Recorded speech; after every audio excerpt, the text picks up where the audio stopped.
Sup, boss Tweezy? It's your boy Dun Beezy, and we're back with another episode of the Jam Skating News. I usually sing a song at the top of the show, and I have a song today. Right before I got on stream, I started thinking about the different versions of the song. And I said, where could I take it? Where else could I take it? And I have an idea. I want to preview it here on stream. And I wanted to be able to monitor myself while I did it, so I needed a second to get it.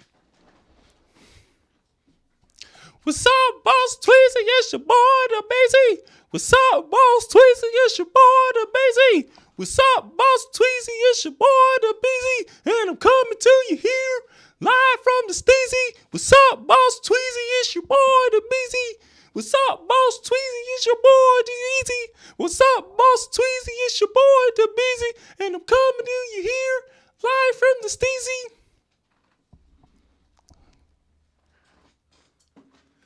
Jones barbecue with foot massage. Jones barbecue with foot massage.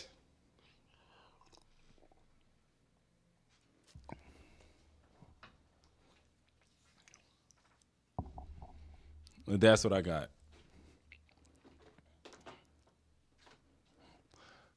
I said, what better song? The second thing that I did, I was this close to ordering takeout. I was like, bro, you got to get your calories up. Man, how are you going to get food? You're sitting in the house. How are you going to get food? And then I remembered, why am I sitting like this? I just saw myself in the mirror doing this. And then I remembered. Then I got a Kimbo and looked at myself in the mirror with my hands on my hips. Literally. Then I actually remembered I have chicken marinating. So I went and I started cooking the chicken, and I remembered that it only takes me 15 minutes to cook the chicken, but then I can put it in the oven. I looked down at my clock. It was 7:23. So that means that I had 30 minutes before my stream started. It's 8:10 now, stream starting. And during that time, I could put the chicken on, saute it, and while I sauteed the chicken, I flip it every 1 or 2 minutes. And after I saute it lightly, I take and I put it inside of the oven for about 45 minutes to an hour. So I said, you have an opportunity to do labor for about 20 minutes. That's going to be your food for today, and it's going to be your food for tomorrow. So that means tomorrow morning when you wake up, you don't have to cook your food first. And I have been using this extra 15 minutes to visualize my whole day. It's my new favorite habit. I wake up and then I snooze for 15 minutes. The first 15 minutes is a gift to myself. This all starts at 5 a.m., if anybody's wondering. So 5 a.m. to 5:15, I am snoozing. And then after that, I wake up from 5:15 to 5:30. I imagine my day. I saw this video of these jet flyer dudes, and they're sitting there, and they do like tricks in the air. And if you mess these tricks up in these jets, it's GG's for like 4 people. So there is a 0% error margin. When there's a 0% error margin, you have to visualize very strongly. And this also connects to something that I heard in cyber psychokinetics. One of the things that I started doing after reading cyber psychokinetics, or rather listening to it, they spoke about using visualization and having vivid pictures of doing things. So imagine yourself going through things. And he brought up a lot of examples of people doing this and having success. So I started doing that. That's one of the things I wanted to start doing. And I even use positive visualizations of the future as an opportunity to change my inner dialogue once again. The first thing I did with my inner dialogue is I looked at all of the thoughts that I was doing, and I I took a journal and I wrote them down. I didn't write them down, but the second that I got the opportunity to write them down, I knew immediately what I was doing with all of my thoughts. And I was spending a lot of time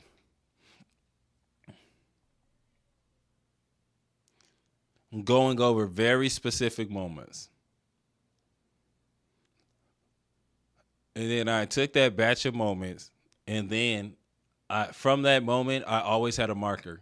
And I said, you are going to have to write down in a notebook that you thought about this. I'm like, no, I am not going to face the shame of having thought about something silly.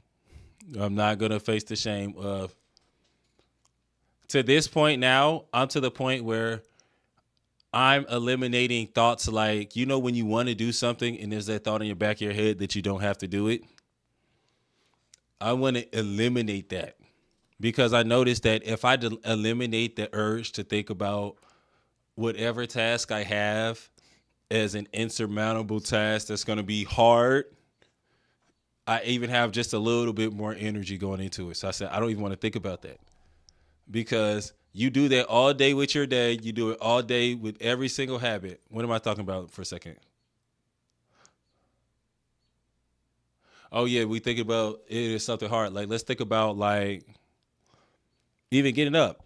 Let's say getting up at 5 in the morning. That's something that people might say is hard. And so instead of getting up at 5, you get it up at 5:15 because you snoozed your alarm. And you called it a gift to yourself. It's just an excuse. And then afterwards, you stayed laying on your back for 15 more minutes, and you said you were visualizing your day.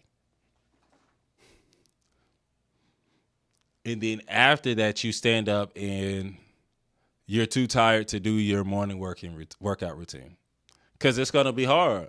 Like that moment right before you get up, you could bust a 10 set of push-ups and sit-ups right there. Like imagine what it would do to your physique. Like think about doing that. Like tomorrow when you wake up, I want you to imagine busting a set of push-ups and sit-ups. And that's what I mean by hard. That's what I mean by you get a hard task. And right on the other side of every hard task, I saw this on another video this week, is everything that you've ever dreamed of. And from that moment, I started looking for the work that I was avoiding. I'm like, what am I avoiding? And then I sat down and I broke down what I was avoiding. And I noticed that I was like, man, if you did all of the things that you were avoiding, that might be that couple of percents that you're looking for. How many times have you avoided going to the gym? Some days, some weeks I only get there one time. Now I have a commitment to go twice. But for a time, I said 3 times. Instead of going to the gym 3 times, I go 2 times. And on the other days, I condition. And then like skating around with a big backpack on is like skating around with a weighted vest on. I like to think about it a little bit like a theme for one of my favorite animes.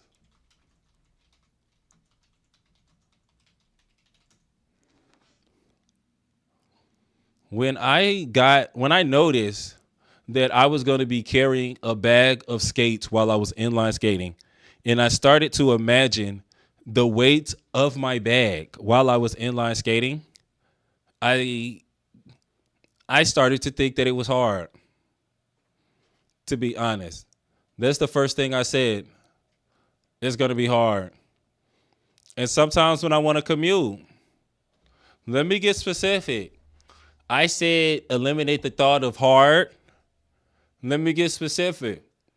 When I'm standing on 6th Street, Northeast Washington, D.C., and my train home is on 7th Street, 8th Street, Northwest Washington, D.C. And there's a hill, a bomb, a freeway, and a literal trip across town standing in between me and where I need to be.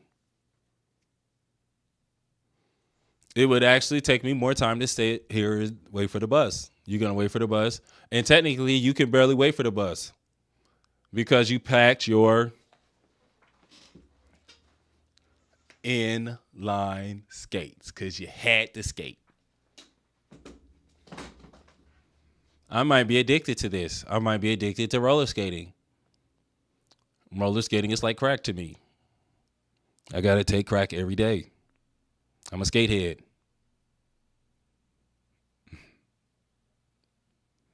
I got to do it. And I watched the episode of Intervention. You don't just do crack once a day. You do multiple times a day. So I don't just skate once a day. I skate multiple times every single day. It's every day. 0 days off. 365. Done busy. 365. I don't need to count. It'd be laborious. The hardest part would be making the Instagram post. No, I'm skating every day. I don't have to count. I'm doing it. Or think about it. Watch some videos about it. I'm skating in my house. I'm going to practice dance moves in my house to do on skates. No. I'm going to do sit-ups. I'm going to do my leg work. Every morning when I wake up, my morning routine is a skating conditioning routine. I do that every single day. That's how I got my lower back, and that's how I got my hands back. The second thing, these roller skates, specifically inline style, changed my lower body chain. It completely revolutionized it, helped me get back to a place I haven't been in a while. It really helped me get that snap back on my lower back and in my hams. I can feel it in every single part of my life. I can feel it when I'm walking. I can feel it when I'm running. I can feel it when I'm standing. I can feel it when I'm dancing. I can feel it when I'm quad skating. Like before, I wasn't a big snapper. One of the reasons why I wasn't a big snapper is because I spent so much time on my inside, my biggest weakness was outside. Like, have you ever been to the rink with me? Like, if you've been to the rink, or if you've been down to Crystals or Temple Hill Skate Palace, that's what I call it. If you've been down to Temple Hill Skate Palace, you know I spent most of the time on the inside. So when I was younger, I spent a lot of time skating on the outside. So when I was spending the whole session skating on the outside, I built a lot of my skills. So when I come back and now I'm doing more inside, I still have the outside vocabulary so I can show you something, but I'm not going to do 5-6 laps. If something, I'm not going to snap for 3 songs. You had never seen me snap for 3 songs. Even last summer at Anacostia and into the early winter, one of the things I was doing, one of the drills I would do was 5 laps. I had 5 laps of stamina of doing tricks, or 5 up and downs. And sometimes I only got 2, depending on how strenuous the moves were. Now when I go to the rink, and this can also be attributed to going to more adult nights. Something that I started doing at adult night is practicing my stepping. So I step like for maybe like 5 minutes. I get to the rink and I do about 5 minutes of laps, like it's basketball practice. Just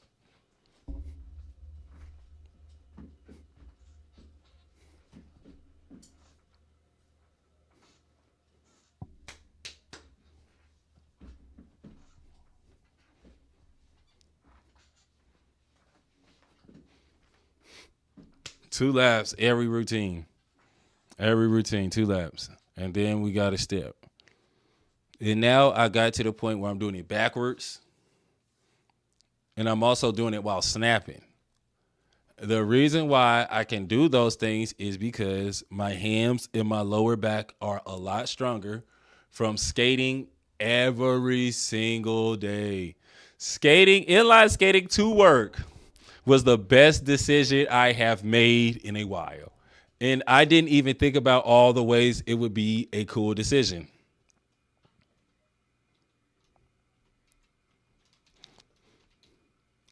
But the most important thing for me, and the most important thing to me, is the opportunity to wake up and skate every day. There's a reason for me to put my inline skates on, drop a funky beat, and dance for 15 to 20 minutes. Because it used to be 25 minutes.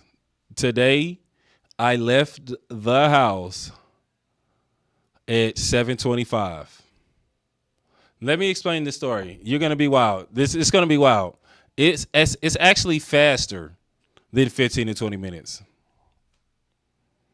It's faster than that, and it's about. Let me get it specific.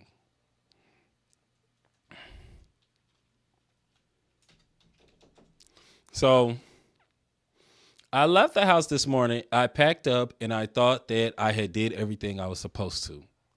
I had everything packed for the day. I was ready and mentally prepared to come back here tonight because one of the things I do, I start off, first you're going to wake up and from 5 a.m. to 6 a.m., you're going to first, it's 5:15, meditate on your day. It's 5:30, get up, do your chores. 5:45, sit down, do your first task for the day. You work on that task until 6:25. Then you prepare for your leaving period. And during this time, this is how you're going to handle all your problems. This is how you're going to handle the problem. This is how you're going to feel while you handle your problem. And then I start to kind of think about some of the logistics. So this needs to happen, that needs to happen. What are your goals? Go down the list of questions. This is all in that 15 minutes. And that's just the first. And then I think about my skate to work. I think about every single obstacle. Where are you going to look? Where are you going to slow down? Where are you going to look for rocks? Okay, what are some obstacles that are going to present themselves when you make that first turn down the hill? So, boom. And then after work, what are you going to do after work? What are your goals? How are you going to get there? What are you going to do during the transit while you're getting there? What are some risks that are going to present themselves as you go through the evening in this space?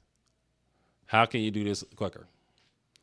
Is this the most efficient way and the most efficient order to do this in? So then, boom, when you get back, okay, when you get back into the house, this is how you're going to feel. This is how you're going to handle your issues. So, boom. I leave the house today after doing all of this fake shikamaru, talk to myself, like, oh, it's going to go down just like this. I'm skating down the first hill, and the back wheel of this skate falls off. It's too tight right now. I need to loosen it.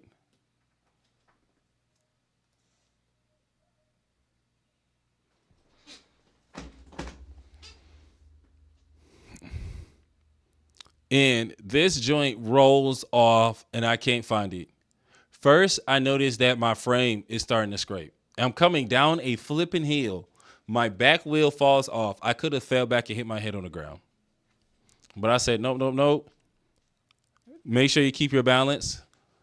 When I came back and I started looking at the whole thing, what I really thought about is, why didn't I catch myself? Usually when I fall, I catch myself. I fall all the time. Not all the time. Let's keep it real. There are times when I slip out of moves. I don't slam and hit the ground all the time. But sometimes I will fall out of a move.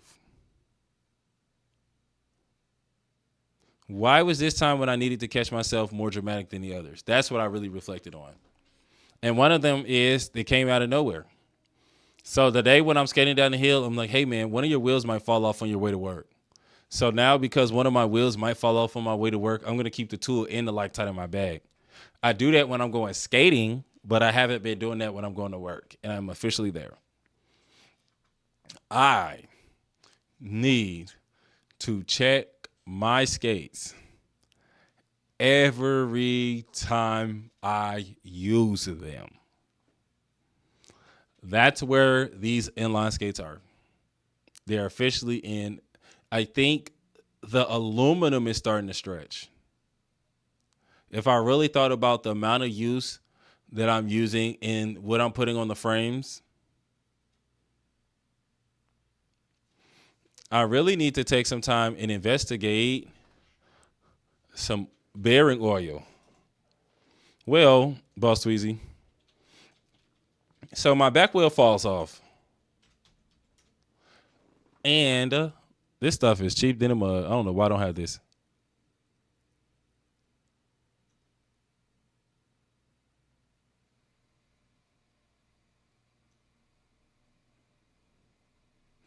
It falls off while I'm going down this hill, and I'm looking for it.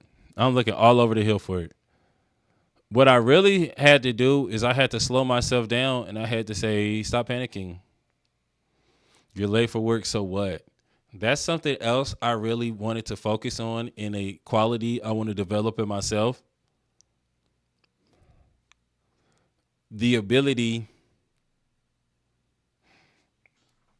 to have a time constraint, but not be rushed by that time constraint. Stay calm and handle the issues like that. But yeah, I like to think about my backpack like Goku shell. And as I level up in life, my backpack gets heavier. When I first started, excuse me, my backpack was just my quad skates. My shell was just my quad skates. It was my quad skates and like my tripod. I didn't need a change of clothes. I was only going to the park and coming back. Then I started skating to Giant. And skating back from Giant, I had to skate back with groceries. So as I'm coming back with groceries, I'm having different issues. During this time, I'm developing different skills, and I'm getting a chance to skate in the rain. Like I skate in the rain like 3 times a month now. Like when it rains and it's like raining or like about to rain, if the rain is not literally coming out of the sky, I am going to roller skate to work. Imagine. Wet. It's wet. Some places are slipperier. Some places are more slippery than others. I said, nah, bro. Some days I walk outside, and I'm like, it's about to rain. Some days I skate to work, it rain afterwards. I'm like, you didn't even check the forecast. It's so bad, I won't check the forecast. I'll get outside, I'm surprised it's wet. I'm like, bro, you are literally roller skating. Why isn't this a concern to you? I mean, if it wasn't a concern to you so much that you just made it outside and that's the moment that you found out it wasn't raining, then it clearly don't matter, bro. You gonna make it. But here's the kicker. I leave at my regular time. Actually, I was late. It was 10:11, like 10:13 when I got out. My wheel falls off at 10:14. I'm looking for the wheel till 10:15. I give up on the wheel and I say I'm going to go back to the house to get the tools to adjust my wheel. Because in my head, I assumed that I also had another set of inline wheels. Well, I got a question about the difference between inline and quad skates I want to go to right now. I got asked, what was the difference in maintenance between inline skates and quad skates? And the biggest thing is inline skates are more intensive. Look at these axles. They're not axles, frames. Look at these frames.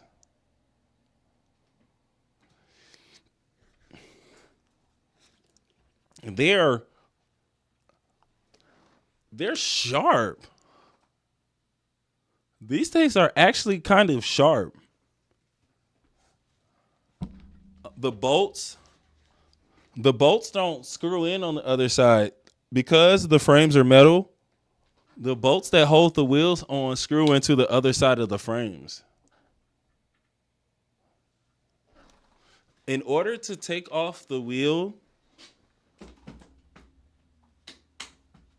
as well as to put it back on safely, in addition to your skate tool, you have to use Loctite. There's not this much tomfoolery to switching your roller skating wheels, your quad skating wheels, to be very frank. And then let's talk about wear and tear. Wear and tear. I need some new inline wheels because when I got home, I realized that you don't have any more inline wheels. You scissored out a lot of them by T-stopping down the hills. And after all the wear and tear, my yellow wheels are 2 years old. And so I get back to the house and there is no extra inline wheel. I hop around my house with one skate on. Hey, Helen. And that's when I was like, you need more inline wheels. Well, you need to get to work right now. It has to be like 7:20. And so this is me. I was skating up the hill like 120. I was probably leaving the house like 123. So I leave the house without an inline wheel, but I pack the tools. I tell myself, if you can find your inline wheel, put it on. Make sure it's tight. Check it when you get to work. Check it before you leave work. Because without Loctite, that thing's coming out. So boom. If you can't find it, you have to move your third wheel to your fourth slot and start skating to work and buy new inline wheels when you get home. Because you are leaving for work right now. No ifs, ands, or buts about it. It doesn't matter. Or you're going to get outside and carry your skates to the bus stop and put your shoes on. What I really thought I was going to do, I don't know if I said hi, but hello, Helen. What I really thought about doing was just skating on one skate with 3 wheels and then having one skate with 4 wheels. I said, boy, it's time to skate movie this thing. It's time for a skate movie dilemma. So I ended up walking down in the grass and I found the wheel in the last patch of grass right at the bottom of the hill, right when I was about to tell myself, well, man, you got to switch your third wheel to your fourth wheel. Because that's happened before, and that's how I rode around for a long time. Tell me why I did a 22-mile skate with a group of people on a pair of broken skates. That's why I got those blisters.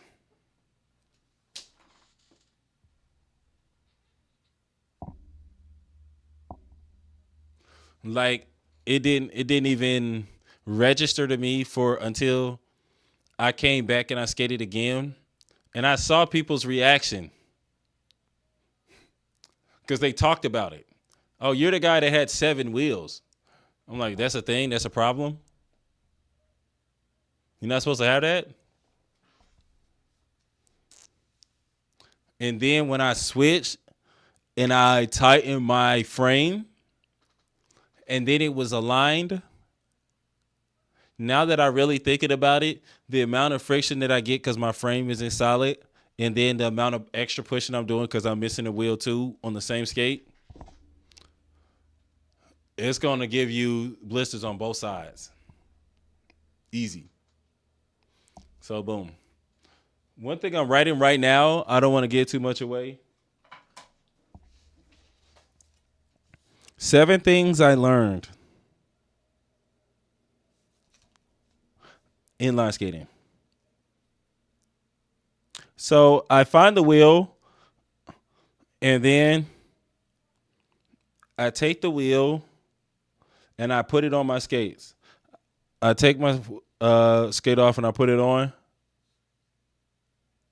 And then I get to skating. Today I was listening to Ain't I? Tell me why through this entire process I made time to take my phone out and learn a TikTok. Oh, thanks, Helen. I promise you.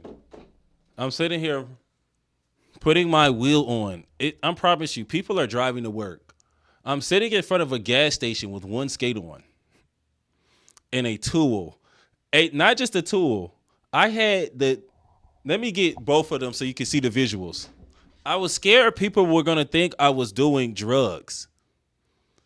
Like that's what it looks like that putting Loctite onto a bolt. Like I'm gonna get the bolt and the Loctite.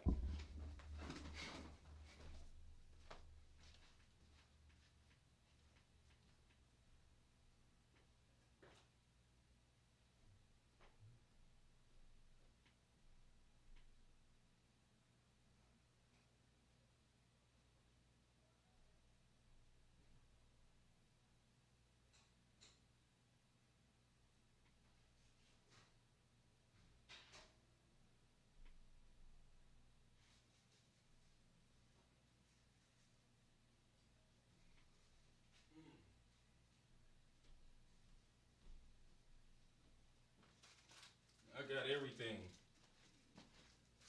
So boom. Metal axles.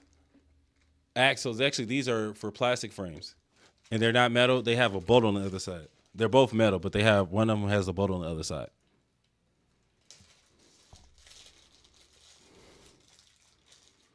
When you have plastic frames, and you might see there's a little bit of blue on there.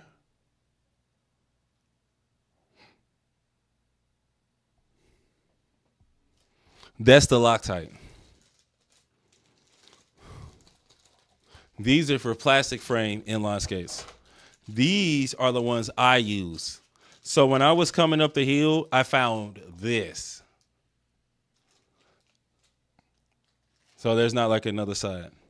And then now I'm using this first after I'm using this to screw the wheel in. I'm sitting here in front of a gas station. And before that, so I was like, I'm sitting over here in front of a gas station doing this. This could be anything. This could be anything. I guess you can see the skates, but I'm like, man. But like, I'm dripping it out. Oh man. I'm supposed to let it dry for 20 minutes. I don't have 20 minutes. You got to be at work now. It's 7:25 when I leave the house the second time after picking up the tools. It was 7:25. I'm supposed to be there at 7:45. It was actually 7:26.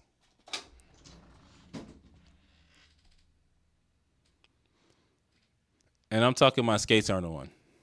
And when I sit down to put my skates on to leave, I turned on a TikTok. And I learned that TikTok while I was skating down hills. I actually watched it before, then I skated down the hill, and at the bottom of it I practiced, and sometimes I pull it out like at the stoplights. It's from Ain't I? OG Hurricanes in it.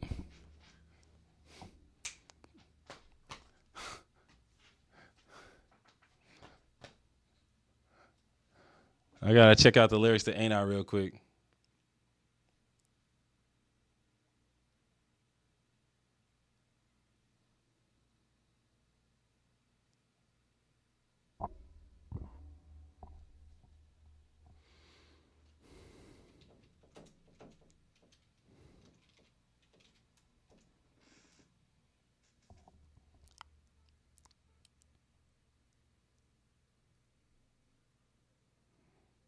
Bow, bow, bow. Ain't I?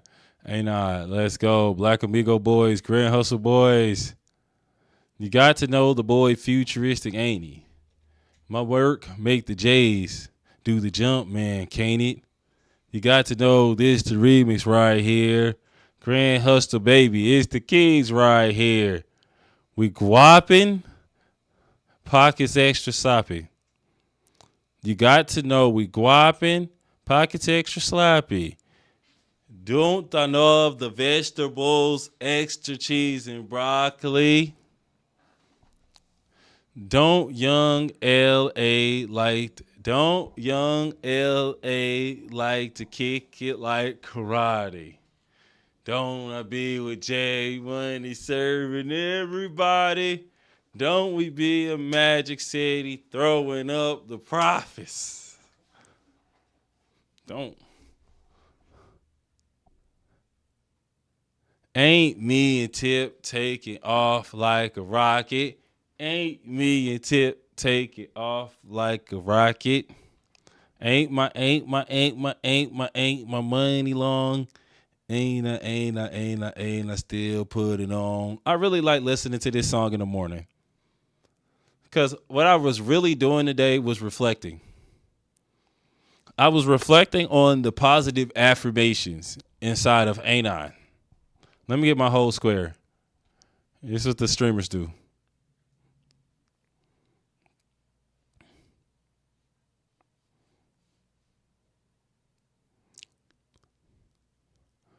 So after he introduces him and his friends, don't you know me and my friends, we are in fact kings.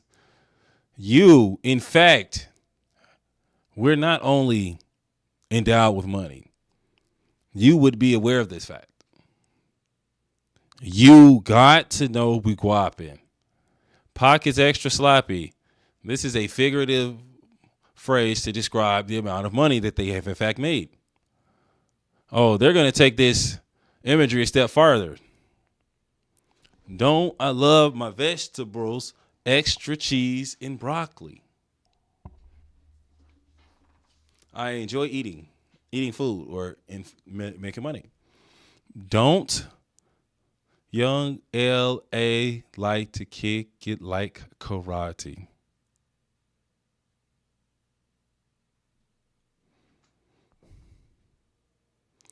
Don't I be with J Money serving everybody? This is the part where he describes how he in fact made this money.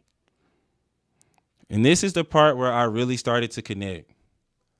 Because as a person that is from Decatur, Georgia, there's a certain reverence with which you speak about Magic City.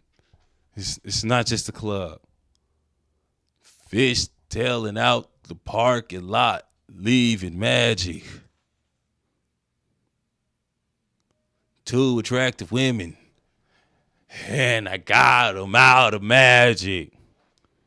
The way you make the work disappear, call it magic. Sipping on the purple in the dirty, call it magic. Wild out, magic. Wild out, magic. Wild out, magic. Amen.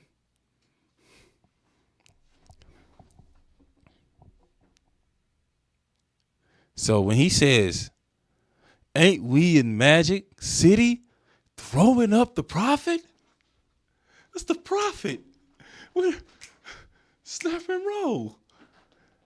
Ain't we in Magic City? Ain't we in Magic City throwing up the profit? Ain't me and Tip taking off like a rocket? Like he's really asking the audience,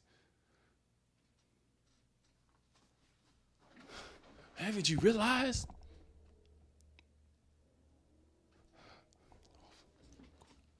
I'm so glad this song is popular again. So when I was skating to work, I didn't quite have it. On the way back from work, I got a chance to watch it again. Futuristic ain't a but don't make the J's do the jump, man, can't it? You got to know.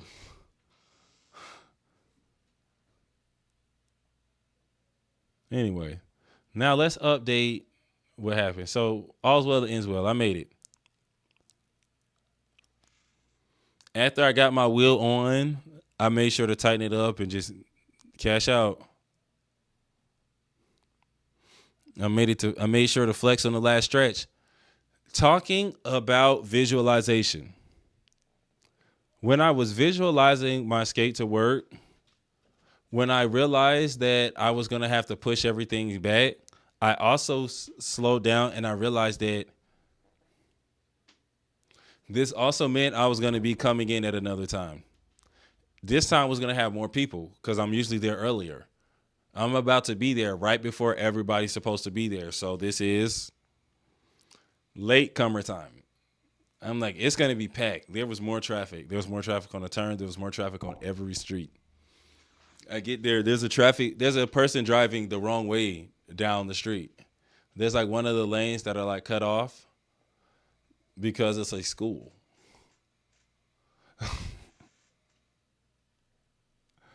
Driving on the wrong side of the road in a school zone.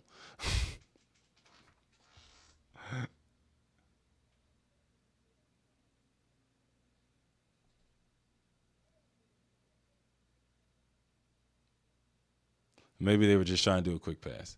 And they saw me on the street. But now I'm skating here. I have to make a lane and a half curve.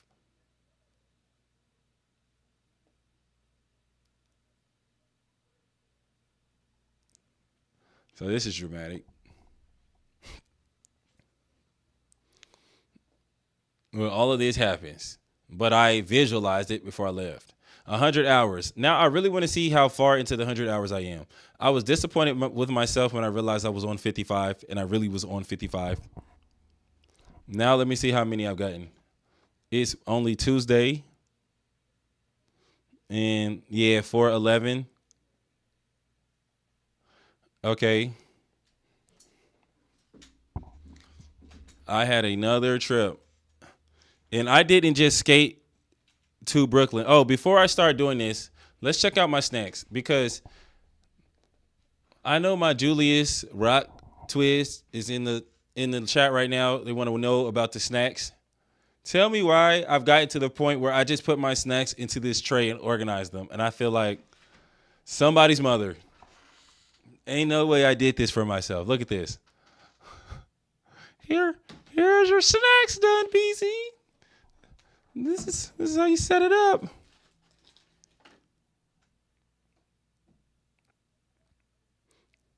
Because bringing it in 5 separate cups was ridiculous.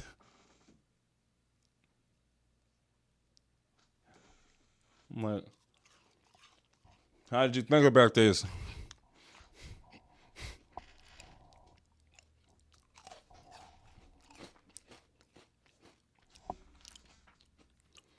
Every day it takes me like 5-10 minutes to get snacks.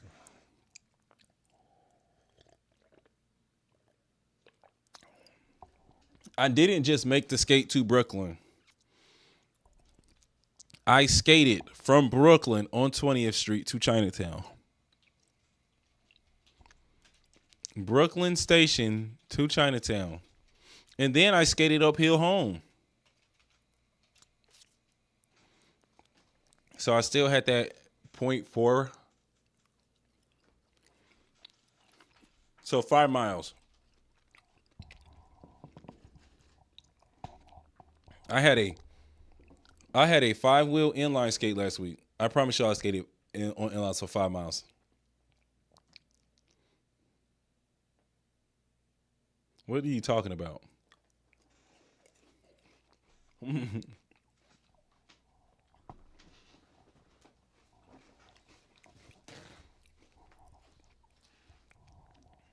So 5 miles. How long did that take me?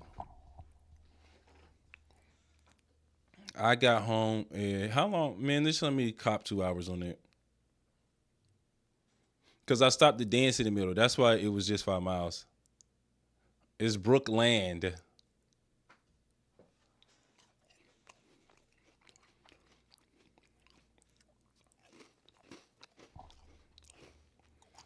How about this? And I didn't want to say Brookland to be a jerk. If you search Brooklyn, you're not going to see where I'm talking about. You have to search Brookland.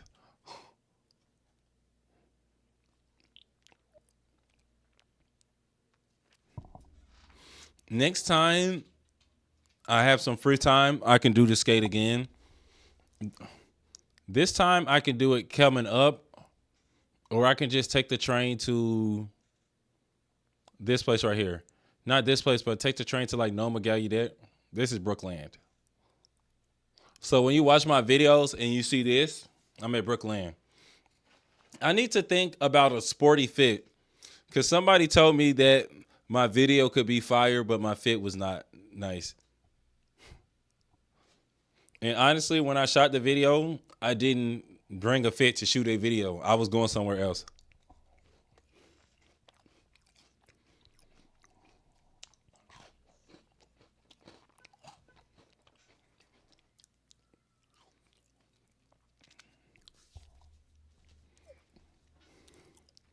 Y'all want to know something I'm really thinking about, and I'm glad Helen's here to hear me say this.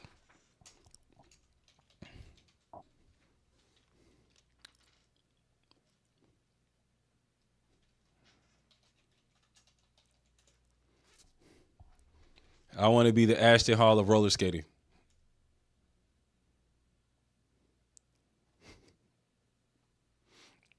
I just do this 2 rep. Ain't no way, boy. Let me scroll down so everybody can see.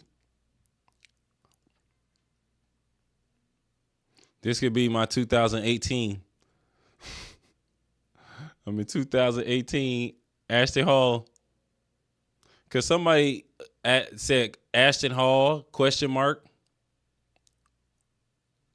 on one of my videos. And I said, you know what? That would be hilarious. So Brooklyn. So it's near Catholic University. Yeah, it has like a shopping district and then everything. An upscale hipster location with a Potbelly on the corner. Yep, Brooklyn Middle School.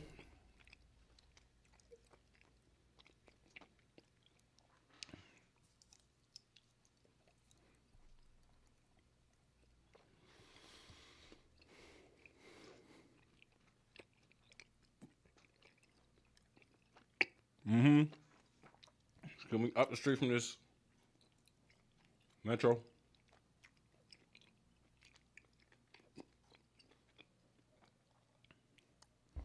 But I'm about to change my bio on Instagram to the Ashton Hall of roller skating.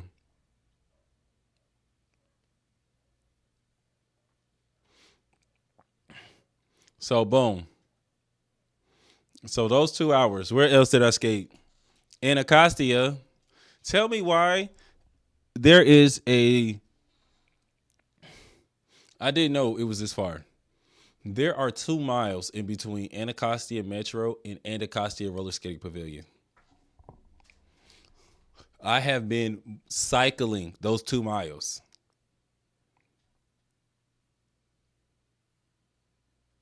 To go skate every single time. 4 miles. 4 miles a trip.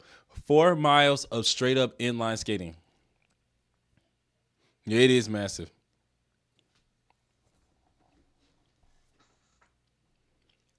So Anacostia, 4 miles.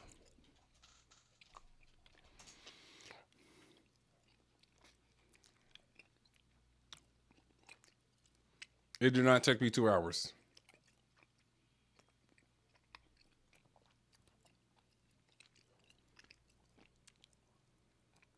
And this is one of the issues with the system that I have now. I skate so fast that if I just straight up skate, I'm not going to be skating for a long time. It's going to be like 30 minutes. It's probably like 30 minutes to hit all 40 miles, to be honest. Not even trying to exaggerate. This is faster than my work time, but also on the way to work, I have to skate up and down hill. This is mostly on the trail.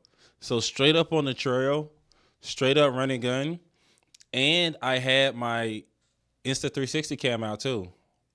So I have videos of this. I'm going to be posting them soon. And yeah, if I have the Insta360 cams of it, I have the times. It's like 6 minutes of video. And I didn't like record it the whole way. I recorded most of the way on the way there, and I didn't do it on the way back. But it's like 6 minutes of video. So that plus the street section. And on the street section, I found something new. I was skating on MLK. Excuse me. Now I skate on like a street that's like 2 streets behind MLK.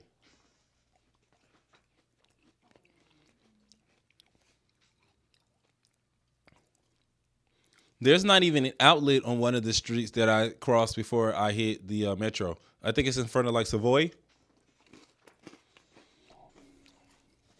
That street in front of Savoy don't have an outlet. Cars aren't coming down there. School's closed. There may be one card, maybe every once in a while, but most people aren't coming down there, so it's pretty easy. But boom, 30 minutes plus. Where else did I skate?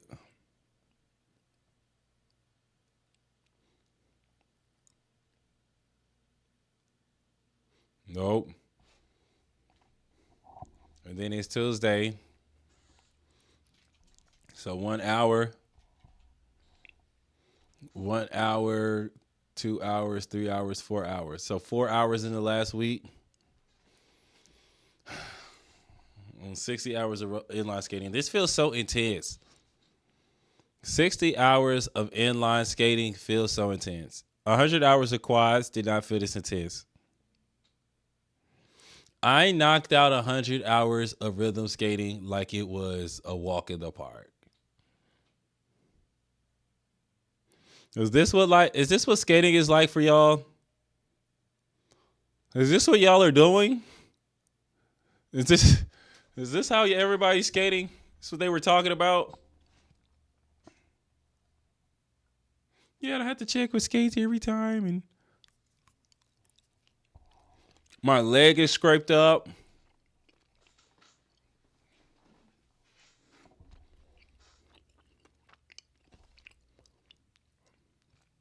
My wrist hurts to talk to people about getting pads. Simple repairs make me excited. Let me tell an inline guy my back wheel fell off. He's going to laugh in my face. Dummy.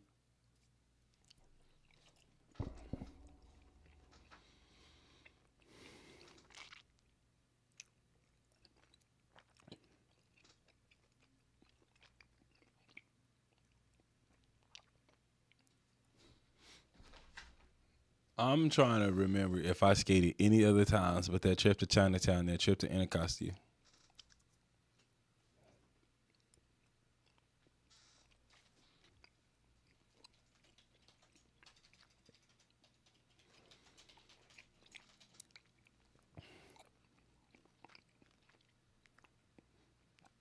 Now that I sat here and talked about inline skating for like an hour and some change, I posted that fall video on my TikTok. Somebody said fall 100 times, get up 101 times. And I said lose 1 trillion aura. Because my first fall was like 100,000 aura. Because I know people were asking about that fall.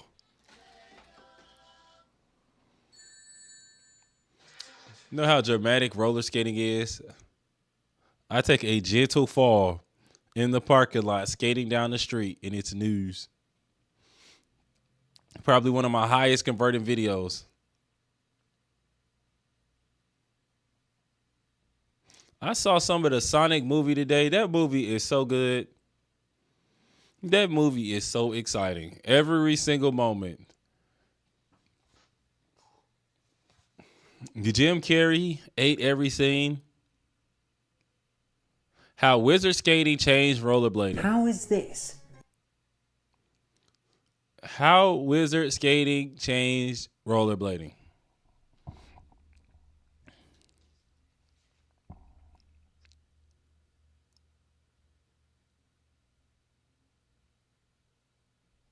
Had any effect whatsoever on this? Had any effect on this is a wild way to start a video time-wise. You didn't have to do that. You didn't have to say that. You're not wrong.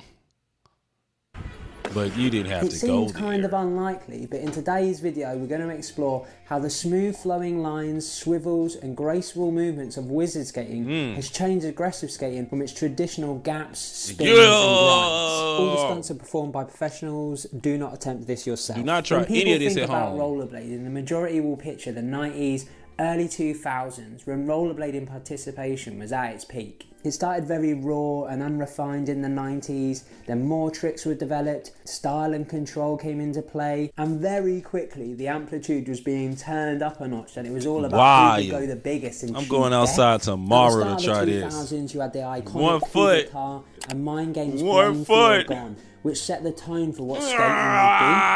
Although Dustin Latimer's and Chris Farley's skating would push the envelope of creativity and obscurity, grinds, gaps and spins was still the main dish, and this was never more evident than in 4x4 Leading the Blind and KFC Free Straight Jacket, two of the biggest hammerfests rollerblading has ever seen. Oh God, they are flexing. Brandon Negretti's Road to Nowhere in the mid-2000s was a pivotal moment that saw skating stepping away from amplitude and focus more on creativity, varied spot selection, style and personality. It would be the seed that brought variety to skating and showed that you could skate in different ways and it'd still be cool, ultimately paving the way for what skating we'd see in the 2010s. Around the same time, mushroom blading was brewing outside of mainstream rollerblading's eye, but we'll get onto that later. KCMI was particularly pivotal. It showed the evolution.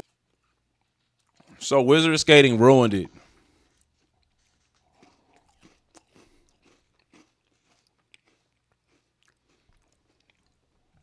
Wizard skating ruined inline skating. I see why everybody hates it. Wizard skating was probably the nail in the coffin. That's why inline skating is not popular, because all the wizard skating guys, definitely, 100%.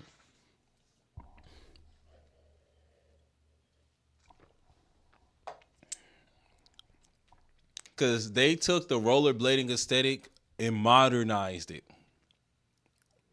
Made it, he even listen to the words he's saying, dancey and flowy.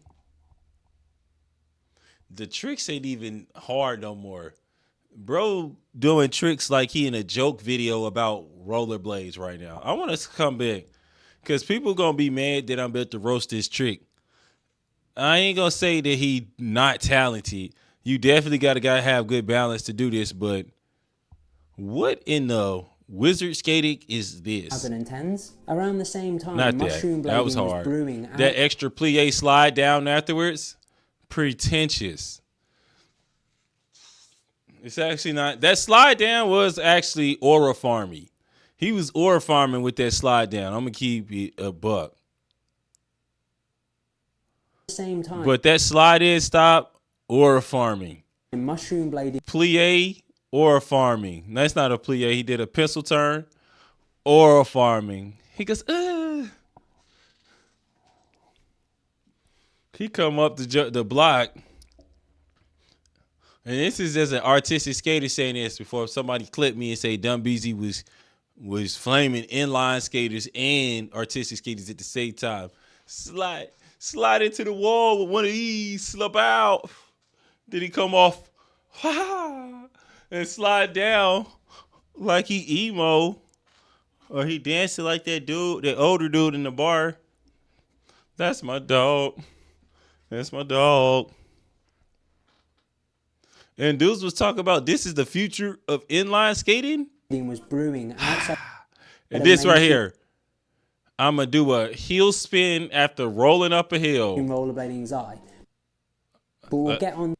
Push off of the ledge later. And slide down the hill. That's the type of thing that you see at Quad Cup. This is some Quad Cup stuff, and I said that, and I mean it. This the type of thing a quad skater would think was a good idea.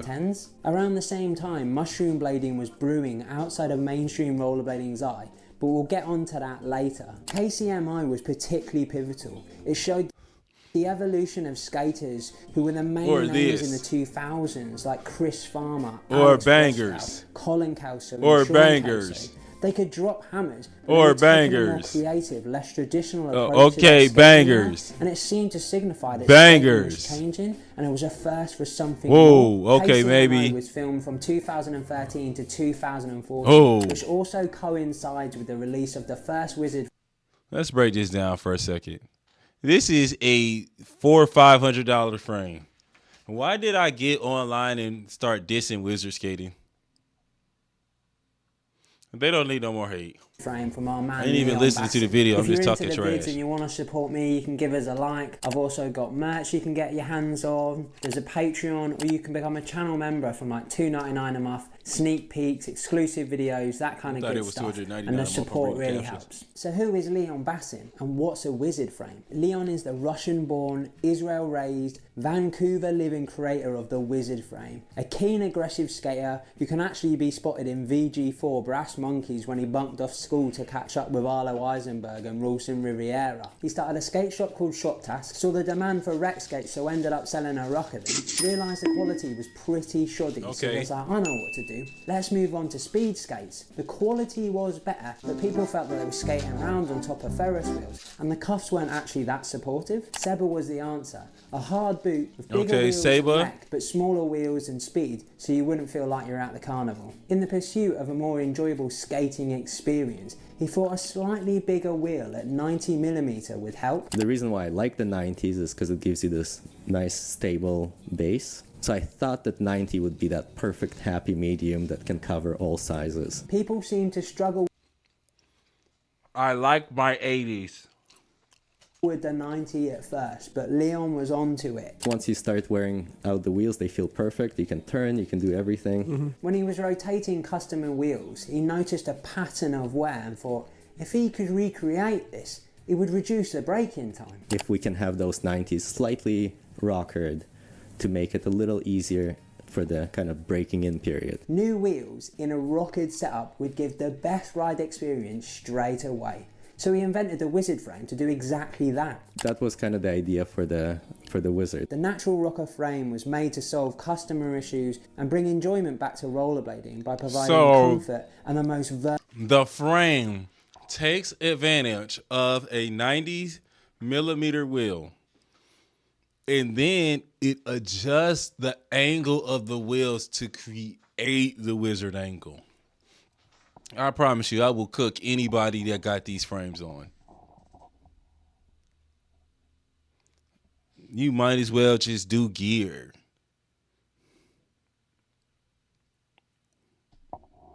These the Michael Jordan pump up promotion of roller skates. I guess that was Reebok. Gotta pump up my hoop shoes, get my wizard frames. Like, oh man, 90 would be a happy medium. This is the type of stuff you do with your rollerblader. I feel like when I get outside and I really break it down, it's gonna matter to me. But right now, versatile experience. The longer frame and wheel I can understand why this is maneuverability and stability.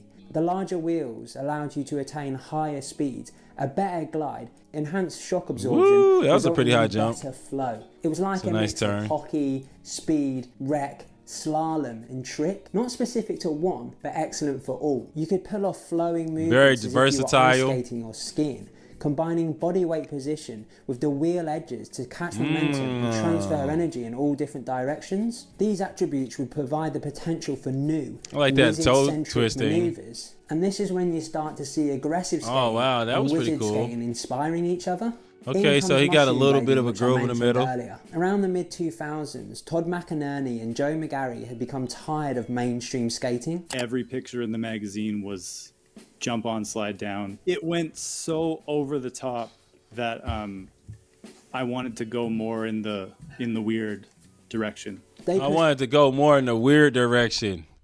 He said I wanted to TikTokify aggressive inline skating. He said, boy, I was wild. Back against it, diving deeper into the more obscure and unusual skating you'd mostly see in only the classic 90s videos, when it was a little less defined in terms of what was cool, so people were a bit more experimentational. Although the term mushroom blading had been coined in the past by Andy Cruz, their skating and videos became the definition of it. It just kind of was a name for any weird style or weird trick. It doesn't have to be weird. You can just go to a tennis court and start messing around with movement is kind of what it is now. The wizard frame was the perfect tool for them to push their experimental skating even further and actually define what wizard skating would be, which can be seen in their wizard frame testing videos with Leon. Their aggressive skating background and trick mentality, combined with their passion for experimenting, started to I'm about to cut this video off, bro. This ain't alpha and Chad enough for me. Stop. Hella talk about I love it. Of course, Hella loves it. Being accepting of cultures and people's desires. So it's not Chadish enough for me. Talk about, yeah, man, just go with the flow. You know what I'm really mad about? When people pass me, they gonna say I'm mushroom blading in wizard skating. Somebody gonna call me a wizard skater. I'm gonna have to punch him in the face. If you see me in jail, somebody call me a wizard skater. I just swing on. Because it's coming up. Birth wizard skating centric tricks. Through this testing and the Skate Move series with Colin Bratty, Leon was inspired to create a new 5-wheel frame, the Progressive Rocker. This is some specific gear. And control, plus the shorter. And they got the 4 and the 5 wheels. This is probably very precise to produce. Swivels. Wizard skating has since massively grown in popularity, and it makes sense. I just don't think it's gonna look cool like that when I pull them out and take them to the hood. Why. Statistics show the majority of rollerbladers are 35 plus, an ageing demographic, more adverse to risk and more prone to injury. The thought of skating around in an anti-rocker setup, that was horrific, feeling absolutely every imperfection on the floor, falling out of grinds that you used to be able to do, isn't quite motivational anymore. Come on, you can do it, let's go! But people still want that challenge of a trick. They want that satisfaction of getting things done, and that measure of progression, but with less of a risk and strain on the joints. Those bigger wheels generate more speed, provide a better flow and smoother, more enjoyable experience. It's actually fun to just cruise around. Urban skating offers that smoother ride as well, which is very popular and has definitely influenced aggressive skating. But the wizard skating provides a clearer example of how those attributes can be used for tricks and how your current skill set in aggressive. I tag everything wizard skating. I'm sitting here talking trash about wizard skating. All of my videos are tagged wizard skating.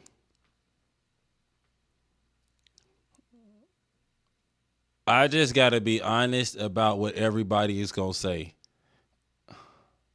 Can be used in Wizard. Larger wheels have made it easier to navigate tricky environments and rougher terrain. With aggressive, you're ideally looking for specific types of skate spots. You can't just skate anywhere. With the bigger wheels, there's a lot more possibilities. What's really interesting is seeing wizard skating influence aggressive skating. Great examples of this are Mike Therese and Junk U Park. They have taken movements unlocked while wizard skating That's and a nice adapted them jump. to their aggressive skating. Yeah. It's opened up whole new avenues for creativity and exploration. There's a lot more possibilities of where you can roll, but straight up banger possibility goes into the gutter. Skating going. It sometimes feels like they found the missing chapter of rollerblader, or they found some ancient alien techniques. It's similar. So they were able to do these moves all along, is what you're saying. In their past, they've just got more awareness and control. Yo, that was hard. It's like they've had a past. They've just got more. That's cool from the duck. It's similar to when you watch aggressive skaters who have done ice hockey in their past.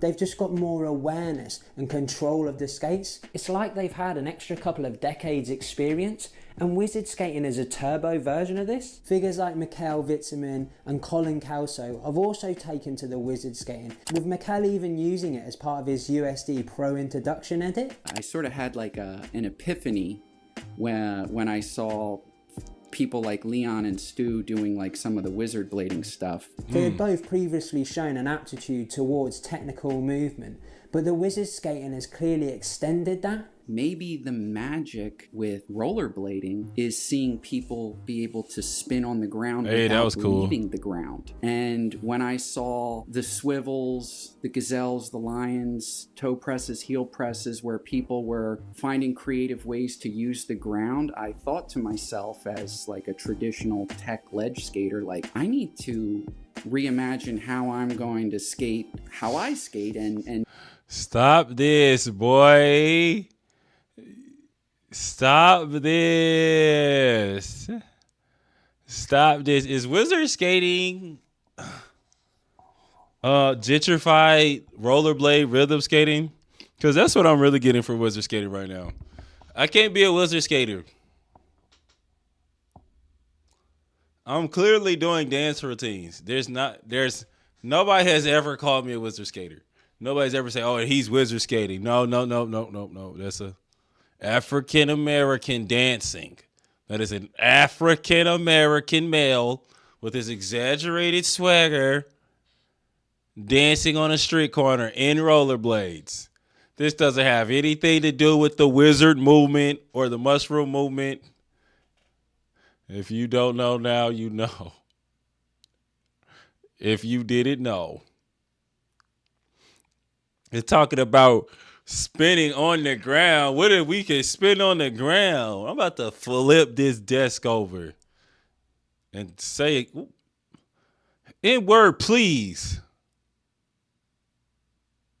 That's what it looked like when you give an Afro-American a pair of quad skates and tell them to go to the ring, to the park. That's the same thing that happened. Talk about you unlock something. Montre, nobody had ever said, "Hey, yo, and we can hit a 360 in the middle of our tricks." Nobody that ever did that. Nobody has ever added rhythm to inline skating.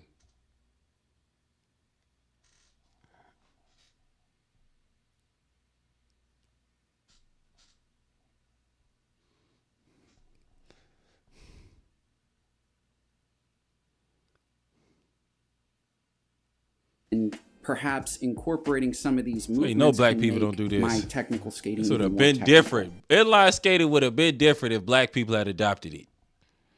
Inline skating's entire history is different because black people did not start dancing on them. It is different. I gotta say that out loud. Ain't no way. First thing I thought about was doing some dance moves. Cause I ain't trying to jump off nothing.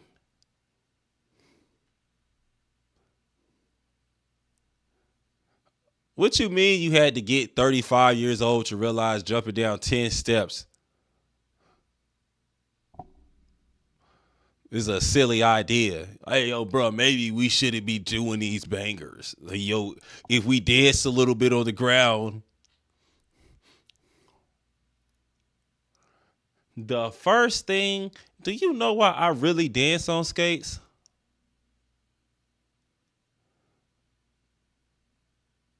Mike Johnson, on God, I'm a Mike Johnson is. On God, I'm a Mike Johnson in. On everything I love, I'm Mike Johnson in it. I want it to look sweet. I want it to look sweet. And I noticed that the extreme sports guys looked sweet. Then I realized I don't like to stand up while I'm skateboarding downhill because I'm scared to fall. You are scared of speed. Skating rink's flat.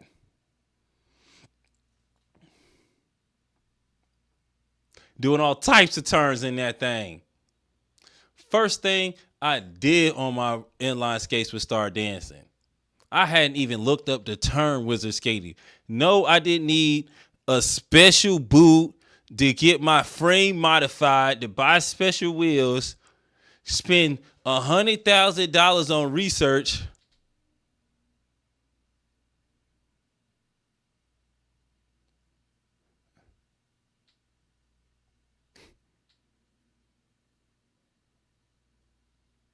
I'm gonna calm down. He said, "Put on your quad skates, man." I have to stop being heard saying these statements because now this is disrespectful to people that really put work in inline skating. But this is the energy. I know somebody has said this before. I cannot be the first person to have said this. I cannot be the first person to have said this. And this is the moment when I want to take an opportunity and point the finger back at aggressive inline skating. Because back in 1991, when aggressive inline skating was getting popular, aggressive inline skating pushed back against rollerblading. Everything that wizard skating is what rollerblading was.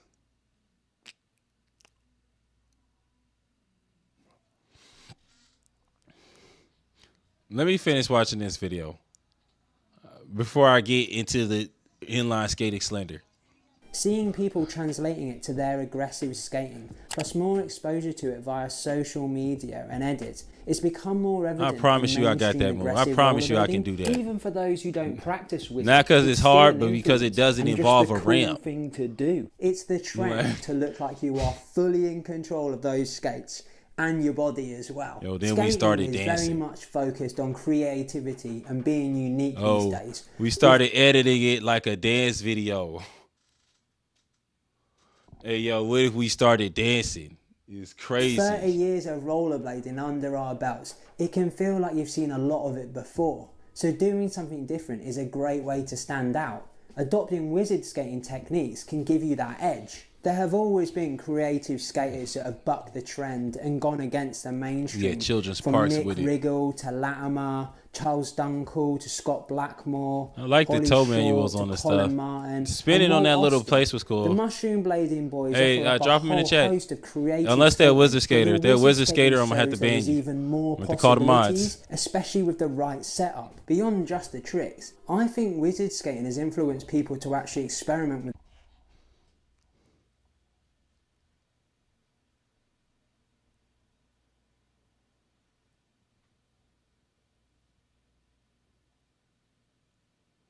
mainstream, from Nick Riggle to Latimer, Charles Dunkel to Scott Blackmore, Ollie Short to tricks. Colin Martin, and Walt Austin. The I promise y'all I could go boys pro with offer wizard up a skating. whole host of creative skating, but the wizard skating Stop it, shows do a there spin was at the even end. more possibilities, especially with the This is what quad skating is right now. right setup. That part right there, if he did that in a quad skating competition, he would take it home. Of creative skating, but the wizard skating shows there was even more possibilities, especially with the right setup, beyond just the tricks. I think That wizard rollaway skating is harder than it influenced looks, people too. to actually experiment with their aggressive setup, knowing how much of a difference bigger wheels can make, not just in terms of flow, but dynamic movements and longer lines. You can skate on more raggo-looking surfaces cool. as well. And like I said before, although this can also come from doing a little urban skating, I think wizard skating has clearer and better examples of potential. On the bench, cooler off the marketing toes, of I it could all do through this. Things like JK and better I examples. could do this. Yo, is this why they told us not to try any of this at home? I'm talking about going out and try this tomorrow. I promise y'all I'm gonna try this Although tomorrow. This can also come from doing a little. If I find a place to do this trick, I'm hitting it. Straight cookies. Jump off the thing. Just a hop, skip, and a jump. I think wizard skating has clearer He didn't even jump and rotate from the beginning. and better. Just 180, examples of jump off. potential. That last The cooler rotation comes from the marketing of it jump. all through things like JK and 5D, Cookies. revenge skates, brain dead, and wizard Cookies. skating probably has a significant effect as well. Traditional moves is aggressive skating's bread and butter, and it'll always be. He that said way. you look a But little people are rusty. Also now looking for Whoa. Like my dance moves look rusty, or do I look old?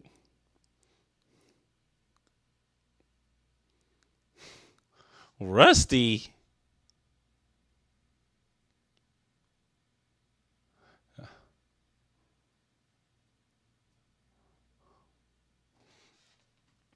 Too rusty to jump off a bench? If I told you I wanted to aggressive inline skate. Hammerfests rollerblading has ever Ah! My knees too rusty for that.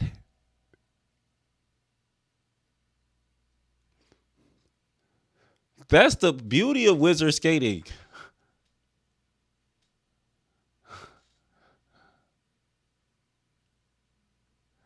T Smooth territory.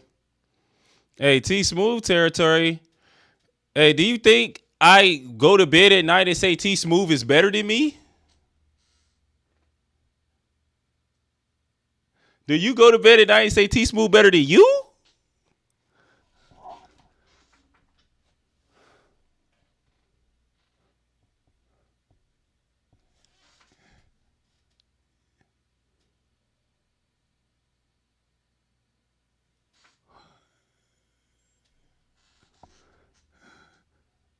This a cousin level admission.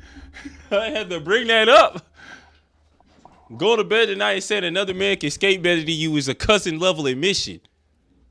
I don't go to bed at night and say that. There's not skaters alive that can touch me. Oh my God, T Smooth is there. It's time to go popsicle. He could get some too.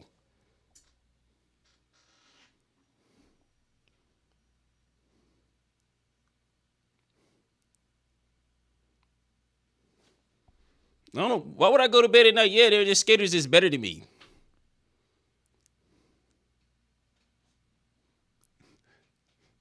I'd have to quit.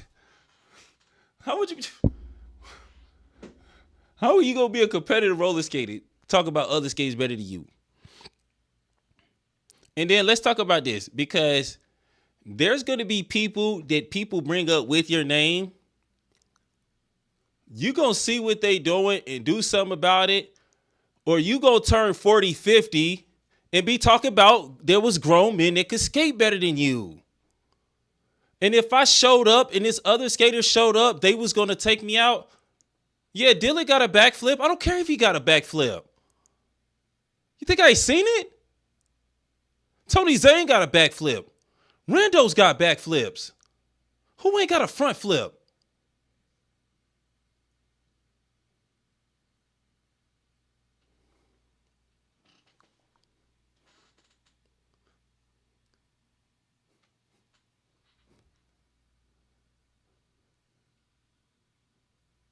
Roller bearding? He better at ice skating. I'll give him ice. I'll give him inline. You can have him. Come to the ring. Come to the ring. That's why he got blading in his name. That's why he got blading in his name. Matty Pro, what's he gonna do? He's gonna come see about me? T Smooth gonna come see about me? I'll come. T Smooth in England.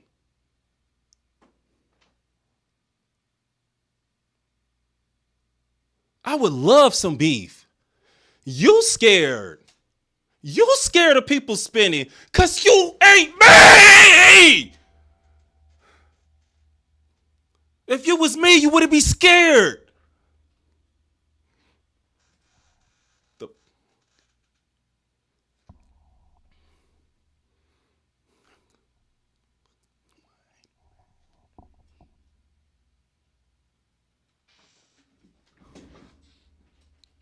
That's how I go to bed.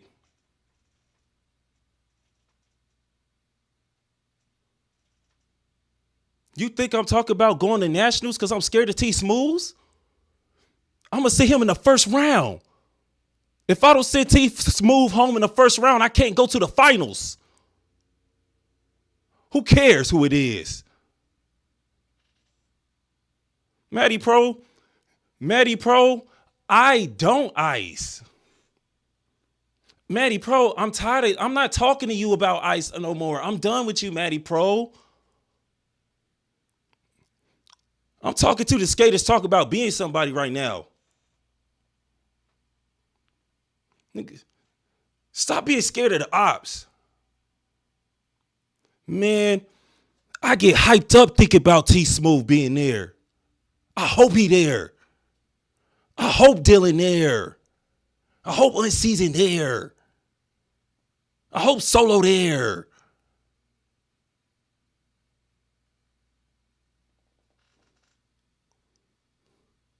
Hope T Stacks is there. I hope he's there. Who's better?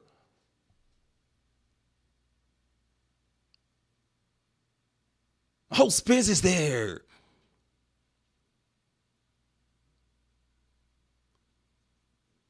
Who's Sweetness? Is it me? There's only one way to find out.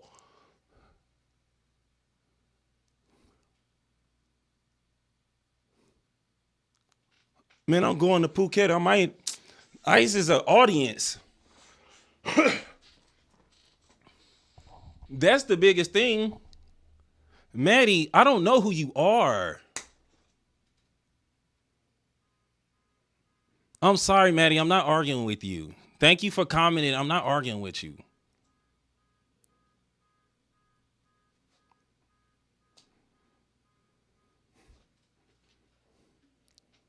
That's what I hope he's there. That's the now I'm gonna go. Now I got to go outside and do it.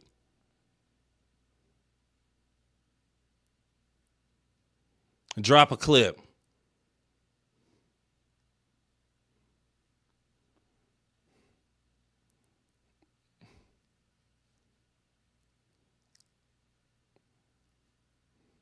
In 5D with them skates, brain dead and wizard skating probably has a significant effect as well. Traditional moves is aggressive skating's bread and butter, and it'll always be that way, but people are also now looking for something new. There is a lot more value put into skaters who look like they have full control of their skates and can use them to their full potential. It's cool to be really good at skating between the jumps and the grinds, not just while you're doing that. It's kind of like these people determined to get yoked at the gym, like just doing weights all the time. Do a bit of cardio, mate. Your lungs and heart will love you for it. And I think you can see that wizard influence all the way from the pros right down to novice skaters. Aggressive skating and wizard skating comes from the same source, starting on rec skates but adapting them to meet the demands of the user, but easily come full circle and feed into each other, almost like Newton's third law of motion.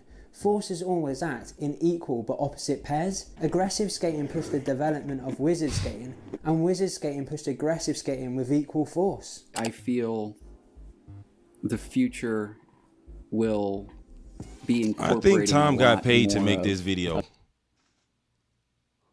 Of what wizard skating is Maddie, you are a person from Reddit.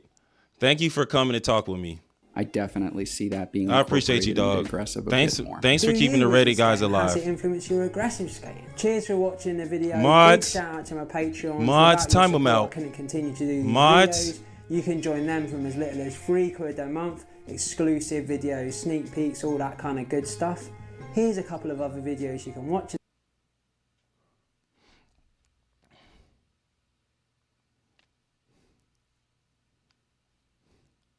Do we got any low tier God fans in the building?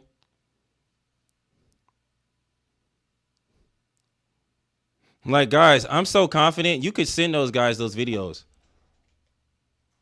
Yeah, Dumbeezy was on stream talking about, yo, I hope he's there. And they're going to be like, yo, Dumbeezy's dead serious.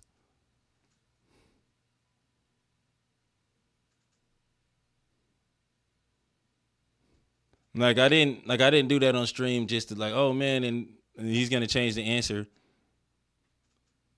Cause the idea of the idea of really going to a competition and being scared, post up your edits, get out of here, man. Who are you talking about? Post up your edits. What are you talking about, man? Have you ever even Maddie, I don't think you've ever even, I think you just was searching roller skating today and you ended up in here. Because I think you also said something else I want to hit on. You don't talk like a skater. You talk like someone who wants attention.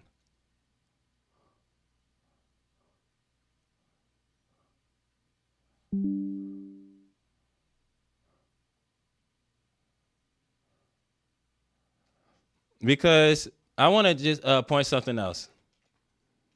I want to point something out. If you said that people that had more attention were quote unquote better than me, and I'm quote unquote competing with them, wouldn't that be aligned with your ethos as well?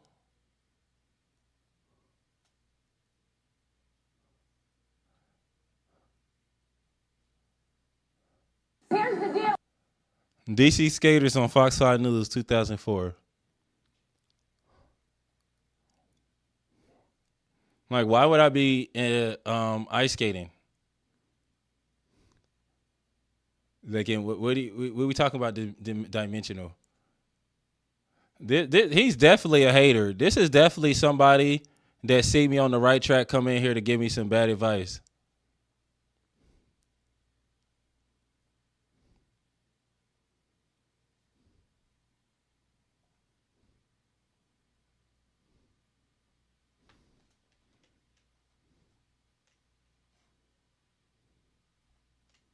Because if I got a quad skate in one hand and an inline skate in the other hand,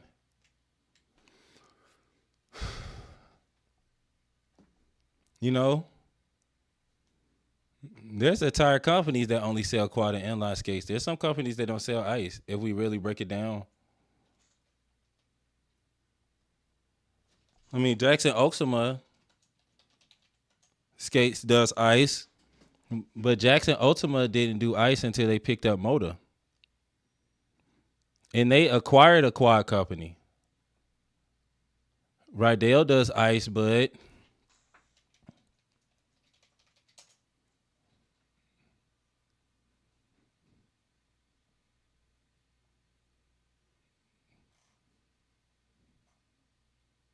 you know, they got all skates. You know. Helen's you got your time, man. Helen's told us what to do. This is Anacostia Park back in 2004. Check out the newscaster. 50 years? How old are you? 36. 36, okay. Now, they told me this is the patriarch of skating right here, Honey Boy is. You have the move. And now, how old is your daughter? 50. 50? And I heard another daughter's in her 60s. So one guy said, you know what, he taught Moses to skate. So I'm telling you right now, if this is an inspiration for you to get out here on these wheels, then there's no way we're getting you. Go ahead, show yourself, my man. Oh, he has had a smile on his face since he's been here, and look at those legs. He is an old school snapper. You can tell by the way he took off. Love him. He is great. You know what he is? He is Skate-alicious. You guys win for the best skate club name. Thank you. Thank you. So now, how often do you guys come skate? Tuesday, Wednesday, Thursday. A lot. They just came down to Anacostia on a random day and started talking to people. Okay, tell me what.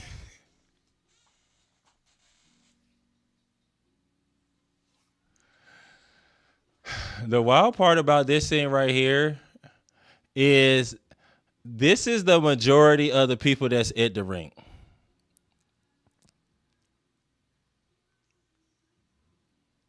They're all standing out of frame. The camera pans and there's 20 people standing right there. My name is Jerome and I'm president of the group. And so do you guys With spray paint shirts on and matching outfits. We go out of town as well as perform in town and around the area. All right, well, you're performing for us this morning, so go ahead. Go on out. People just standing. She just pushed them out. She said, all right. They got 3 groups. Team members, and you know we're skating every week, and we love it. It's a stress reliever, and we've been doing it for like 20 years. 20 years, all right. I'll take 2 minutes. Go ahead. Go on out there. Let me come on over here to the butterflies, because the butterflies, they were doing some moves tonight, so tell me about your group. We're the Butterfly Community. We're made up of 10 members. We were started in December of 2003, and we're still going strong. We also have a junior butterfly representative. Okay, all right. With that, you must be a reporter too. Grabbing my mic. Go ahead. You go on out there and skate. 2003, so that's proof right there that there are new groups forming all the time. And then we have... Okay, let's check out her skates. She has a generation of rentals before the current generation of rentals at Anacostia Park. And let's look at the floor. I'm looking out. It looks like it's all green. Tell me about your group, because I hear you guys are the best. Well, Holly, we are a group that has started out of skate clubs that used to be skate clubs in the early 70s. A lot of our parents were in skate clubs, and we just grew up in skating rinks. So you're bringing it back and making it stronger than ever. And so then you guys go around and perform? We go around, perform, we do skate trips. We have kids now, and we're trying to bring back a new form of, well, to them, a new form. This is the RSSC. All right, well, you know what? We want to see your moves. I want to see your moves. I'm glad you're standing here. I'd like you guys to show me your best moves. Go ahead. Midnight Rollers 2008 to the ring. And with that, let's watch.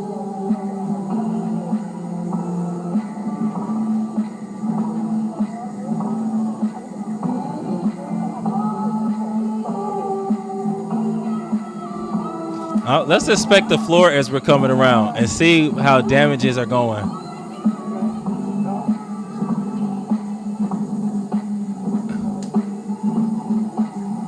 I do think she can skate. She clearly can skate because she would have fallen trying to do all that. She was moving fast. Okay, they're going to follow him, so we're going to be able to see. Oh, my God. Look at that floor. Look at the corners.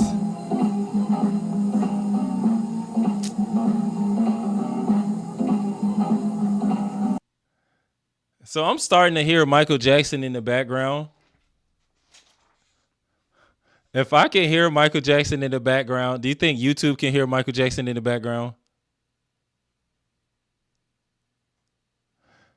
It's just a beat, but this joint been playing.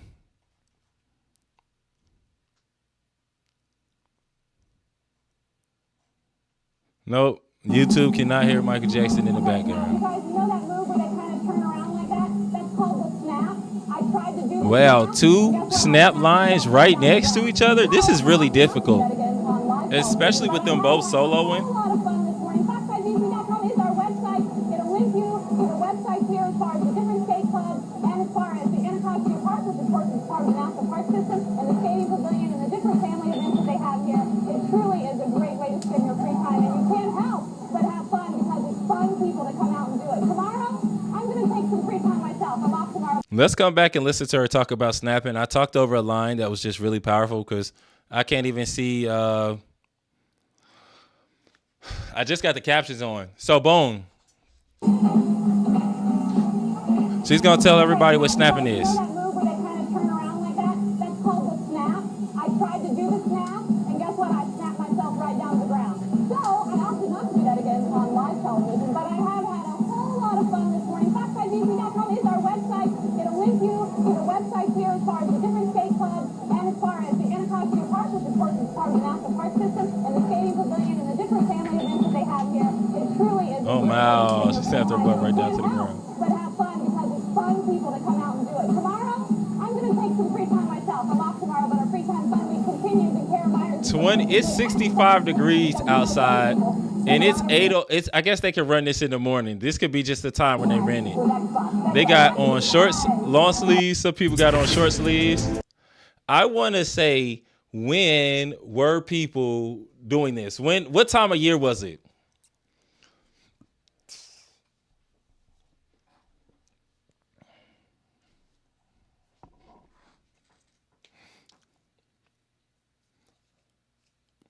So,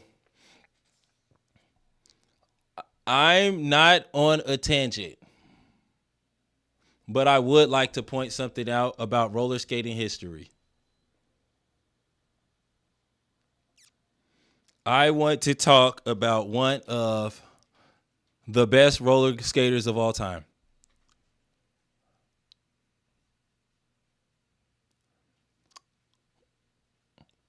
I just finished a video about Julie Brent Glass, X Games champion, Derby champion, downhill inline speed skating champion.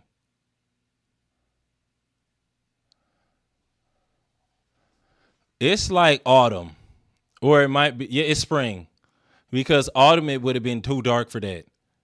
In the autumn, I never thought about that. When you asked spring or autumn, that really brought it back. In the autumn, the sun would have been down too early, and she wouldn't have been able to get the story. In the way that the rink starts to shut down in the autumn, like, it's different. And if it was in the spring, that might explain why there's no children there. So maybe those were her skates and those weren't the rentals, because you can't get the rentals too early in the season.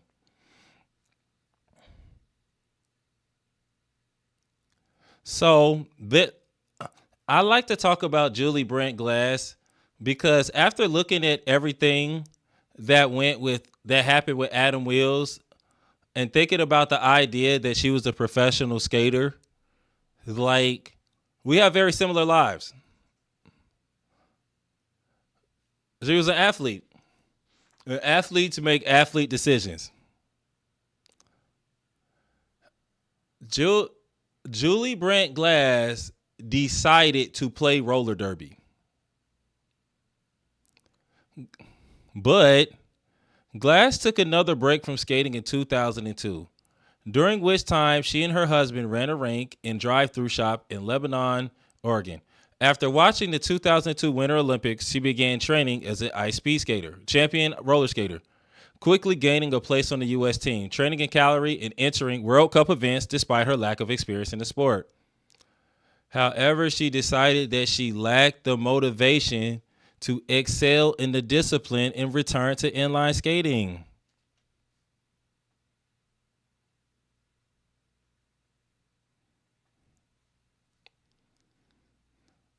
You can't switch your way out of a plateau. So this is back to that motivation. You can't switch your way into where you want to be.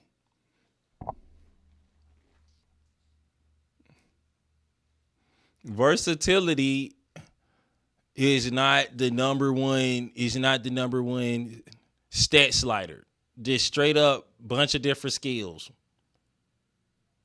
No, you're not even at the world champion level. You're not about to switch and just start doing that stuff.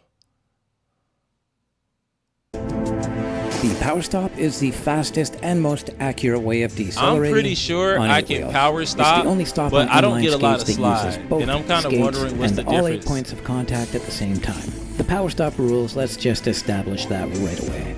In your face. I think being able to power stop. B stop. Today I'm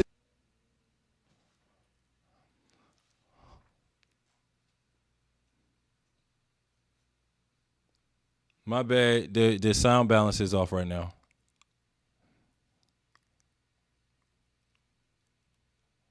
not mic'd up because I'm going to pay severe attention to what I'm doing. The parallel stop is the most advanced stop there is, the most difficult thing I do in inline skates, and it's something worth learning for everyone, regardless of where you are now. So there are steps you can take on the way to a parallel stop. You don't have to start off right in the perfect power stop position. I'll do this stuff parallel. I learned it originally, and it didn't really develop into a parallel slide for a long time after that. Initially, my power stop was nothing more than a sharp turn where I stuck my foot out a little bit to catch a little more friction. As I started to sharpen these turns, make them narrower, I wound up in like a reverse T-stop kind of thing, an L-stop, where I'd face backwards at the end of it. It was a very effective and accurate way to stop, but you did have to account for some extra slide, especially when going from backward. So yeah, there's power in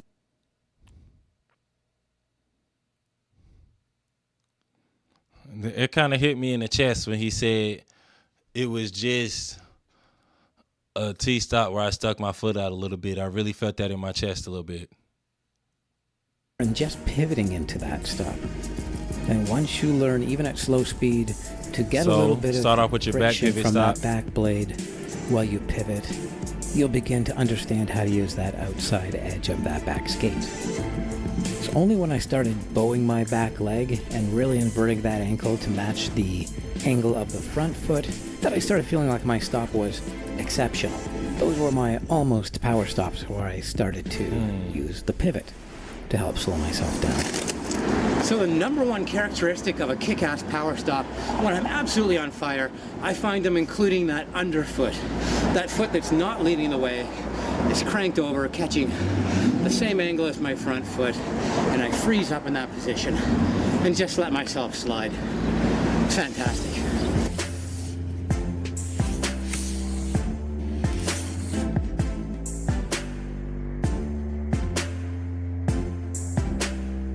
Go in quite tall and I wind up pretty crouchy, and then I stand up and shift back onto that leading leg for the start. It's fantastic. Boom, onto the front leg and I'm off. Here you can see the trajectory. He's leaning like a kickstand on that go thing. Into a deep crouch, then he shot this whole thing by himself. Back up ready. I have he popping out. He got the shades on. This was back before the Insta360 cam stick was invisible. Consistent pavement, so you can really iron out your technique. Do you know how good he has to be at skating to do this? In what you're doing and not what the pavement's doing. I brought out the sparkling footage just so you can see that there is friction even when going into moving carves. That back skate should become involved very early on in the power stop or carve. I just wanted to show my sparkies. Pretty good power stops there, and that outside edge of the back skate is involved. This one...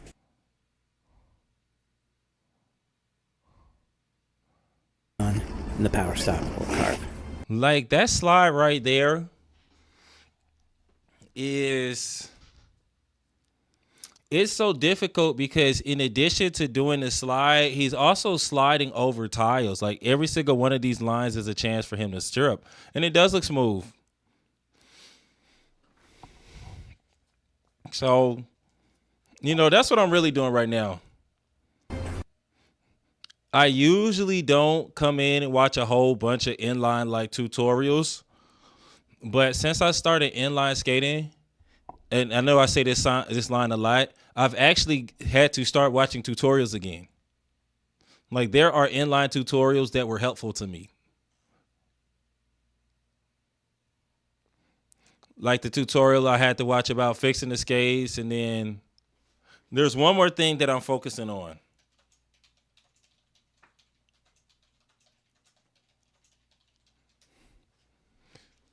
This is one I started watching, how to skate backwards. How to skate backwards fast. Hopefully there's not music on this one.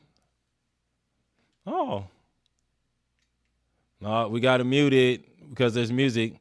I'm not sure if this is the one that I watched. Okay. Yeah. The crossover and then the C step to combine those two moves.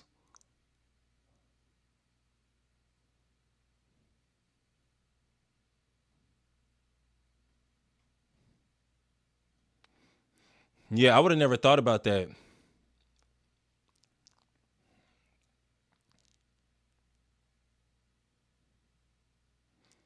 Y'all think I could learn this? Should I put this on my things to try tomorrow?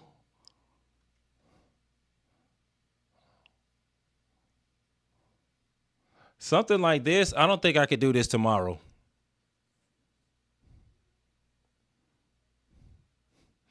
The reason why I know I can jump on a bench and then jump off and do a 180 because a bench is only about knee high.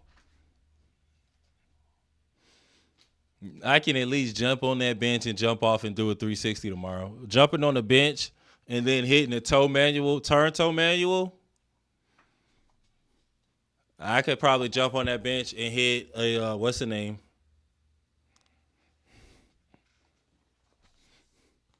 And the biggest reason, you know, I reflected on a couple lines that I said a little bit earlier. Because sometimes that happens to me when I'm playing video games. And I get to the place where I have to reflect on them. Screaming the phrase, "You're scared of them because you're not me," is wild.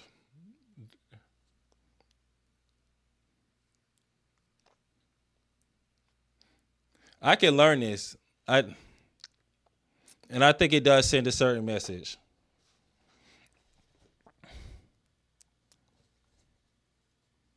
No, but I really trained to back that up, guys.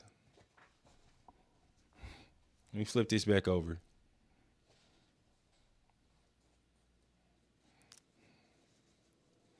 And yeah, I didn't need to take it there, but you know what? I'll make sure not to take it there next time. But yeah, bro, when I said I was going to nationals,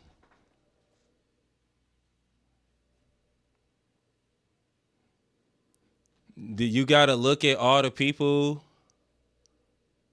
and then you got to start going through, and you got to start looking at all the people competing, and then you got to see people that they're not the skaters that you know, and they're not the skaters that you're used to looking up to.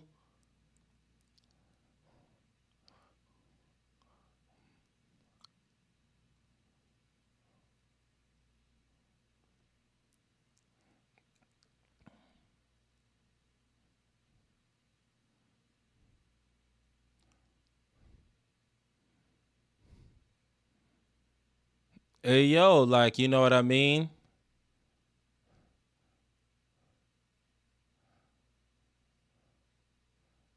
Okay, boom. Oh, can I hit that? Oh man, can I hit that move? Oh man, can I hit that move? Oh man, do I skate like that? Oh man, do I skate like that?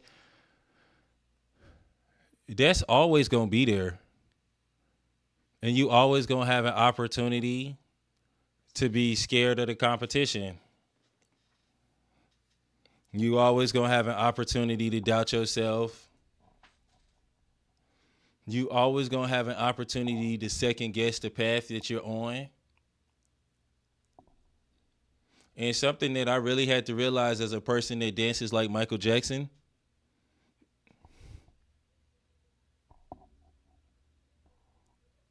as a person that left a professional dance company to become Dun Beezy,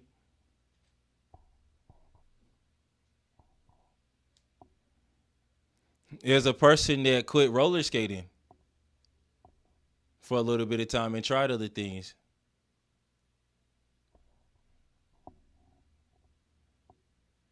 Hey, sometimes you got to step out on your own and then see something for yourself and believe that putting your time and energy into it's going to make it work. It's not about, am I better than this skater or am I better than that skater? Or because at the end of the day, it don't matter. Me and T Smooth are actually in two different lanes. You know what I mean? Like I watch his videos every day. Like I've watched T Smooth videos, and like when he first did the front flip thing, I had to say, you know what? No, I cannot do a run up front flip, and no, it's not something that I'm going to start doing at the rink.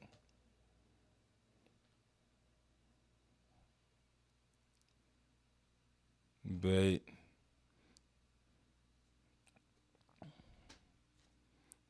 I actually probably got flips that other people don't got though, because I practice martial arts that everybody don't practice.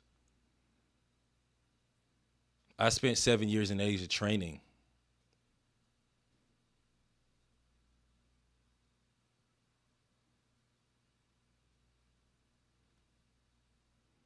So like you can get so caught up in the stuff like, and then even think about it like, oh yeah, like somebody more popular on Instagram, they're getting more shine. They're able to put videos together better that are quote unquote, they might look more exciting than your videos. They might literally be more exciting. Literally. Yo, these people have things that you don't have. People support them like they don't support you, and you don't have the things that they have.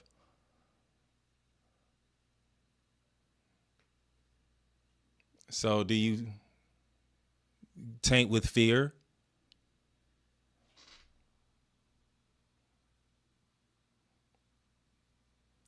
So don't ever in your life, don't doubt yourself. Because if I had doubted myself and somebody came in and made a comment like, yo, that's something that somebody else can do, why ain't you getting old? Like, you don't think I look at that calendar every day? You don't think I look at the gray hairs every day?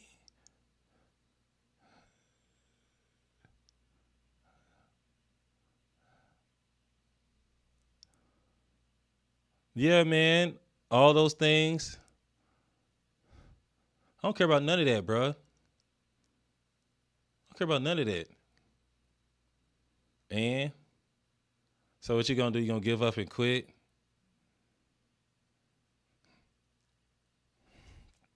You not gonna train earnestly?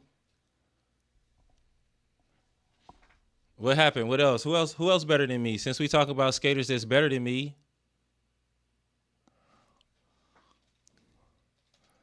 and skaters that skate faster like this. And you know what I really said?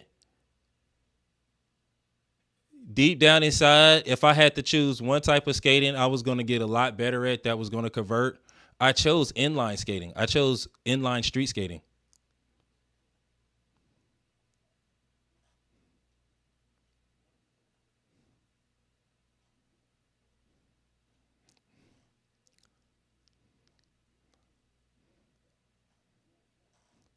T Smooth don't inline skate.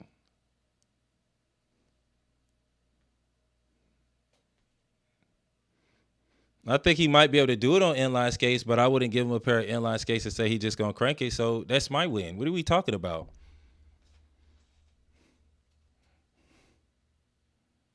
What are we talking about, man? If we're getting technical, but that's why but I don't go on tour with Usher. And you know what I mean? Everybody has their things. Everybody's in their own lane, and it's never about starting a competition among skaters. I remember back in the day when I first started, somebody made a comment about how Diamond Walker had more followers than me. Diamond Walker was also on America's Best Dance Crew.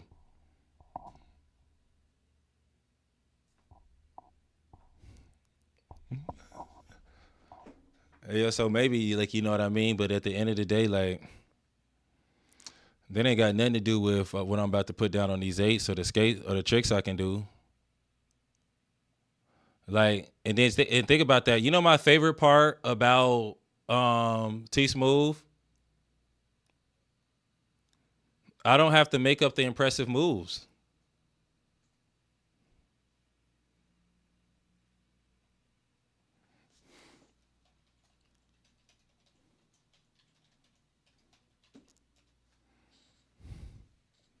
It's not a joke to me either. Oh, that's going down on stage right now. That's what everybody's doing on stage right now. Okay. Oh, that's that. Okay, bet.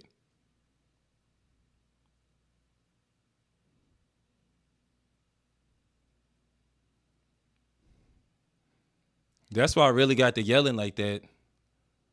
Please, bro. I wish somebody come fade me, bro. If you really like that, man, I ain't got to intercost you. I'll come to your ring. Just drop your location. I'll bring my videographer. Nice. Hey, man, we see Aaron. So last thing, chat. Should I change my Instagram to the Aaron the Plumber of roller skating? Instagram bio to the Aaron the Plumber of roller skating? Or should I change my Instagram bio to the Ashton Hall of roller skating?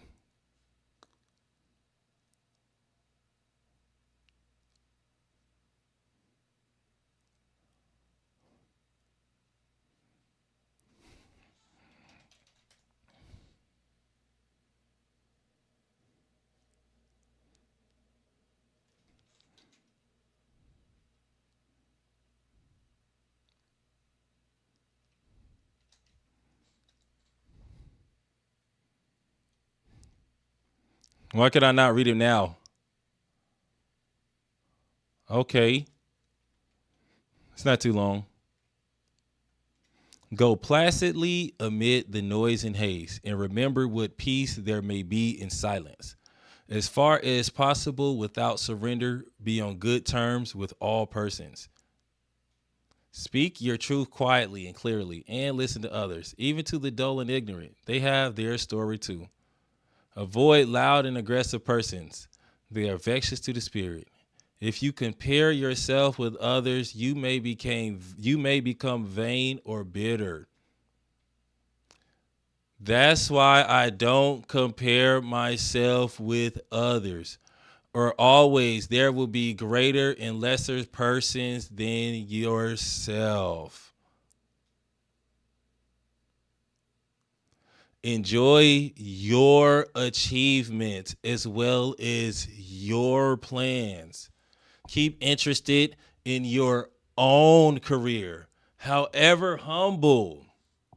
I think that's the most powerful line so far, however humble. It's a real possession in the changing fortunes of time. Exercise caution in your business affairs, for the world is full of trickery. But let this not blind you to what virtue there is.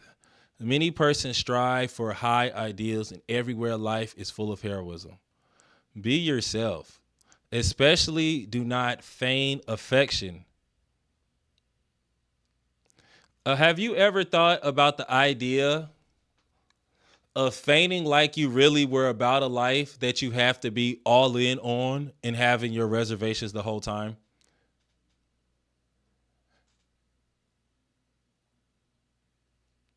Neither be cynical about love, for in the face of aridity and disenchantment, it is perennial as the grass. That's deep.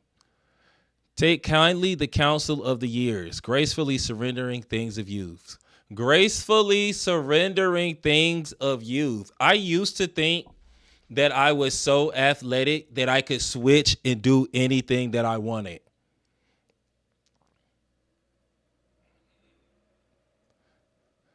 There is a reason why I skate at the rink in a circle. Many fears are born of fatigue and loneliness.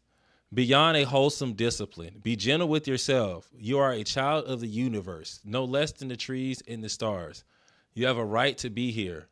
And whether or not it is clear to you, no doubt the universe is unfolding as it should. Therefore, be at peace with God, whatever you conceive him to be, and whatever your labors and aspirations in the noisy confusion of life. Keep peace in your soul with all its sham, drudgery, and broken dreams. Sheesh. Broken dreams, that was deep. It is a beautiful world. Be cheerful. Strive to be happy. That was powerful. Exercise caution in your business affairs. Do not randomly start making a social media content. I'm going to put on a pair of skates and I'm going to want to be the hottest hot boy on ice, and I'm going to get slapped down by reality and the possibility of an injury.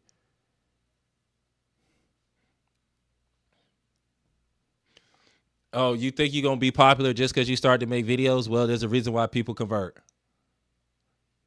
There's a reason why people watch me roller skate. Oh, man. I did this with gaming. I said, you know what, bro? Like,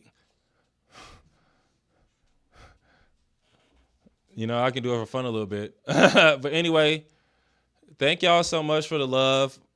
I feel like I haven't hit this emotional register in a couple of years. Back in like 2020, I would get like this every other stream. Every other stream, every single time I talk to people, I would be on the roof. These days, I like to keep it a little bit chill.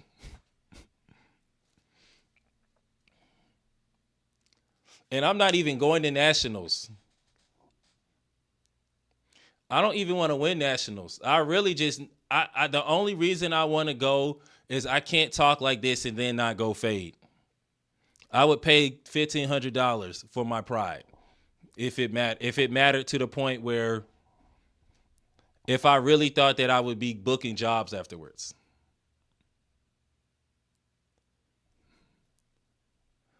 But then when I really talk about actually going to Thailand, like I'm thinking about it every single day. Like, think about this, bro. I could really line it up with these guys. I could choose to make my life in a way to line it up with these guys. But it would be the cost of a month in Thailand, and it would be at a time where, you know what, maybe I should have that cost of a month in Thailand. Like, you know what I mean? But I want to take it back to this poem that Helen shared, and I have to be honest.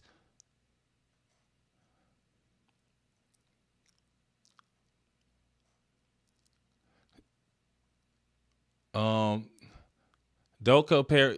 If you compare yourself with others, you may become vain or bitter.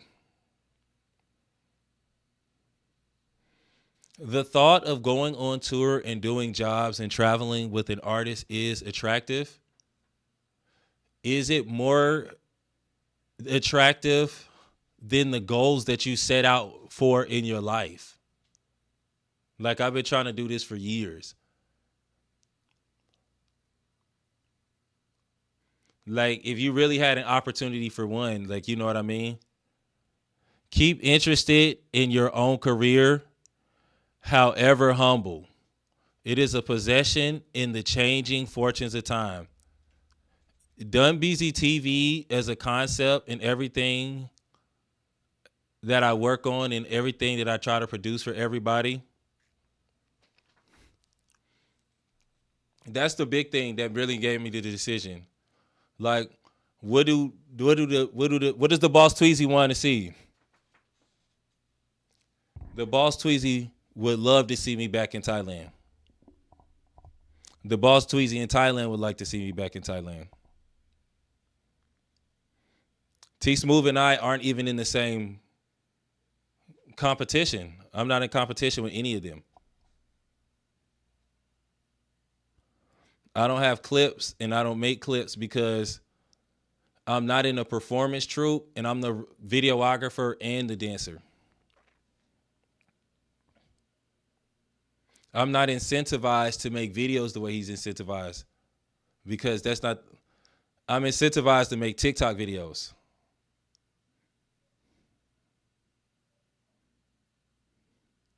So it gets to the point where like, hey man, are you gonna prioritize building the channel?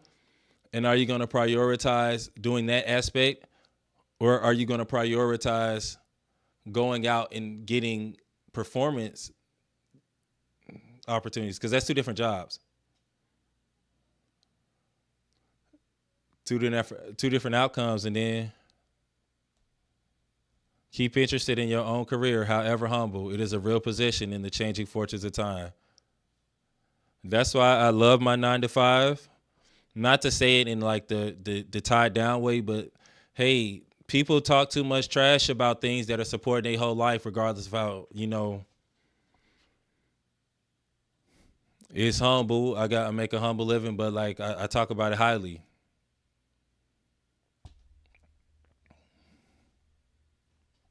So you know what I mean?